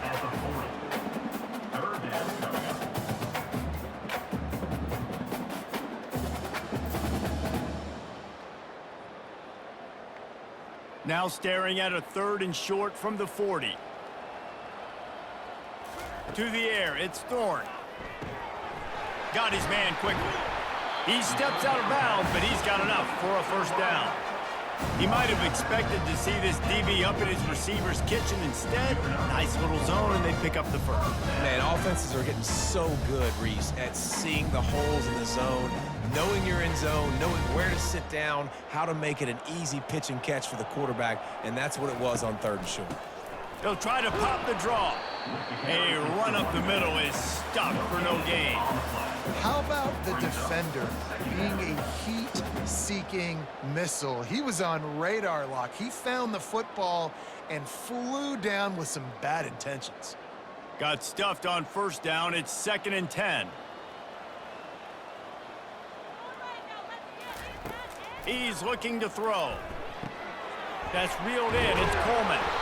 There to make the tackle, but the big throw is good enough to give them a 1st down. Good job by the receiver there not to run into coverage, but to find a spot that the quarterback can throw him the ball. Yeah, on those types of routes, Reese, they say if you're looking, you're booking. So if that's man coverage, the receiver's staring at the quarterback all the way across the field. That time, the receiver didn't give the quarterback his eyes, so they were on the same page. They both knew it was zone, and they executed that perfectly. And he was loose and in the open field and on his way. A tremendous pickup on that one. Not much can impose your will on a defense like popping a big run. Especially when they know you're going to run it, right? This offense right now is just more physical. They're more physical up front in the trenches. And this running back and his ability to break tackles, that is just so demoralizing for this defense. From the red zone, looking for a space. He caught it. He stopped just short of the goal line at the one. An explosive play has him set up.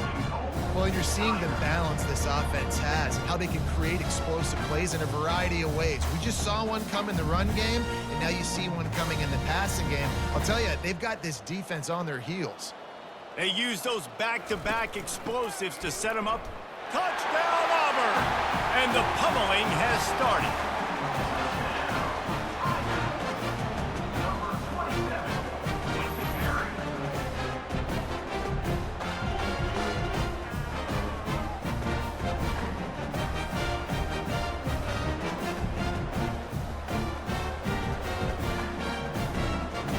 He'll try to tack on one more.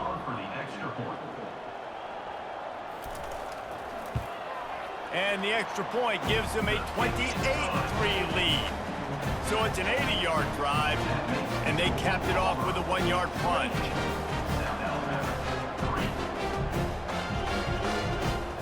About to kick it away after scoring the touchdown.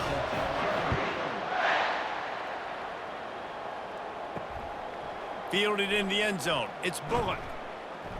Nice job by the kickoff team. Everybody stayed in their lanes, and they'll stop him at the 16. The Jaguars offense ready to go back to work. Coming out on first down with the play fake. He's got it. He'll get it up to about the 32-yard line before he stopped, and it'll be first down.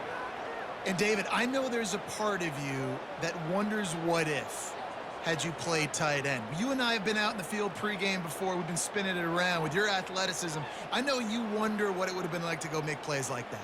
I tell you what, I do wonder what if now, Jesse, because now you can't hit these guys. Like, you're not allowed to hit them high, all the targeting. Like, if you're a big body guy with good hands, you can go make a lot of money. It might have been a little bit safer, might not have got hurt. So, yeah, it would have been that bad of a living.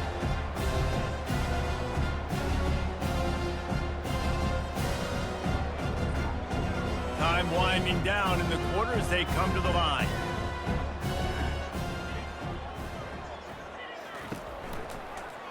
He'll do it himself. At the 45 on his way.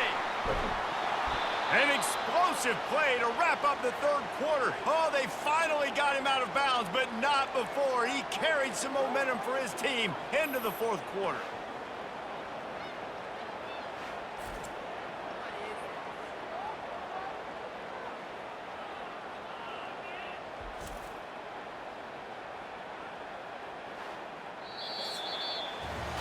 That's the end of the quarter, and Auburn has the lead.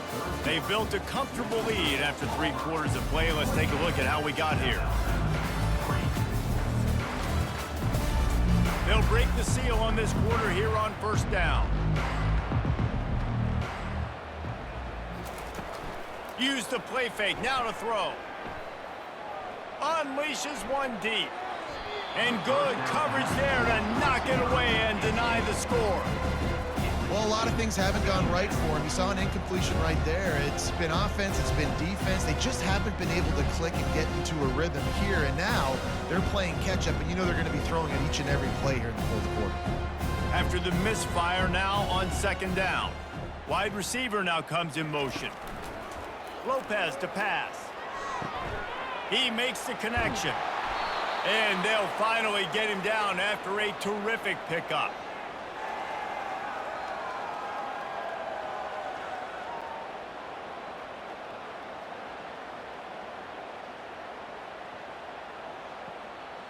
The Jaguars will snap it on 1st and 10.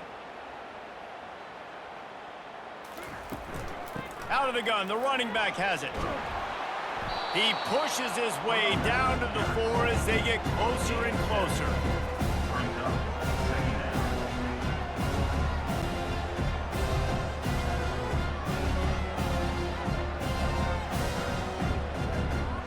Going to work on second down in the red zone, and still some ground to cover to pick up that first down.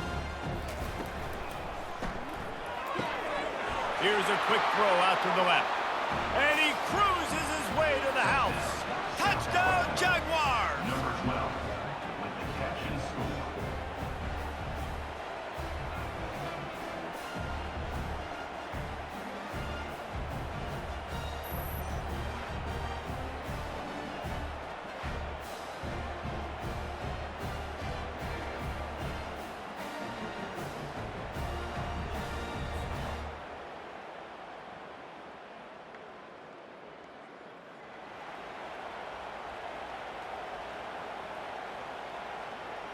They'll try to tack one more on their score. The extra point. And the extra point cuts the lead to 28-10.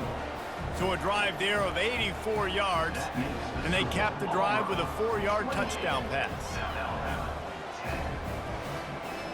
The deficit is huge, this one is all but over, but they'll keep trying and line up for the onside kick. They'd hope to get that thing bouncing around, but the hands team is able to corral it. And Auburn is ready to go back to work on offense. How about that last drive? Just carved him up in the air, David. Yeah, and how about that quarterback? You gave him the ball, and he delivered the goods. Great job taking apart the defense, Jesse, on that last drive. He really did, David. I mean, that was a masterclass in just reading coverage and being accurate.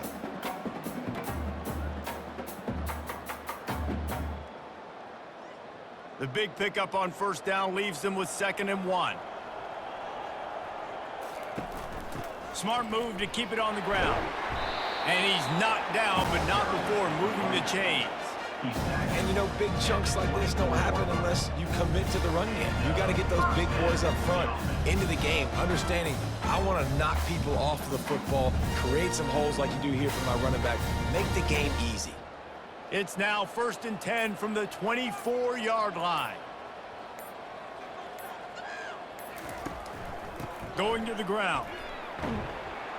Tackle is made right at the 20-yard line after a pickup of 4. That's got to be demoralizing if you're the defense. You're trailing. You need to get the ball back. You got to get off the field, but you can't stop the run when they're going between the tackles. This defense is going to have to get a lot more physical, especially in the middle. Solid pickup of 4 on first down. It's 2nd and 6.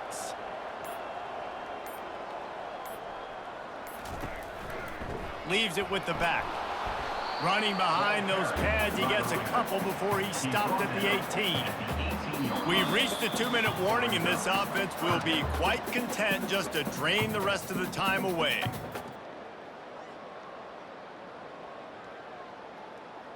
Line is set on 3rd down.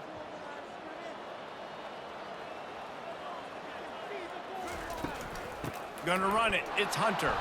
They thought they could just run it on 3rd and short, but this defense was there to make the stop. Keep the foot on the pedal if you're on offense here. You got that yardage. Yeah, you didn't get the first down, but you've set yourself up now to go for it here and keep this drive alive. They'll play it safe and send out the field goal unit. The holder will spot it about 35 yards out.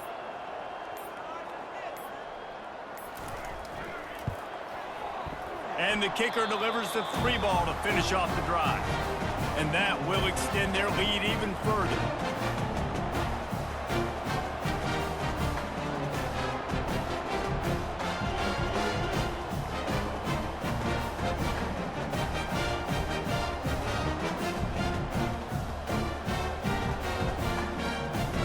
That lead just keeps getting fatter, and this kickoff team doing a little running.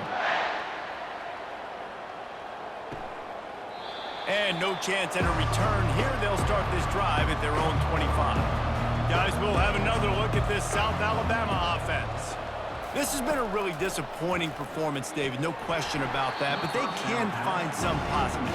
Yeah, and every time you watch the tape, you know, Jesse, coaches are pointing out, look at this. This was open if we just ran the details to the right route, hung on to the football. Little things can make a big difference. Yeah, that's why they call it a game of inches, David. But I'll say this, if you're on offense, don't go on social media this week. It ain't going to be pretty after this performance. You've got to lock in. You got to take the week of practice very seriously and find those positives that you can build off, David, you're talking about. They get him on the ground, didn't see anything downfield, but made a little something out of it. Well, great job there by the defense because they weren't able to get him sacked right away, but you saw the coverage in the back end. Nowhere for the quarterback quarterback to throw the football. Didn't get the sack, obviously. You don't get the negative play, but you also don't give up a big one. You're feeling pretty good about where you are right now in this drive. They'll hurry to the line with the clock still running. Lopez wants to fire. Unloads to the wideout. He's got an open man. Just gashing this defense. A big gainer to the 40-yard line. Quick timeout call by the offense after the play, trying to preserve every minute possible. He wants to throw. Pressure coming. And the quarterback is snowed under. And man, is that just indictment of the day. Your quarterback getting drilled late in the football game. This offense has sputtered. They haven't found any kind of good rhythm. They haven't done things that really gives your coach confidence and makes you want to believe in them. This offense has a lot of work to do before their next football game. They get the timeout called. 11 seconds remaining to play. They gave up the sack on first down. Now it's 2nd and 11. He's looking to throw. They'll run the screen. He's close to the first down, but they're going to mark him just a little short. They'll use the timeout. 6 seconds left on the clock. And after this play, the cake will be baked. They'll throw on 3rd and short. Trying to get to it. Turns it loose. Played till the final whistle. It falls incomplete, and that's the ball game.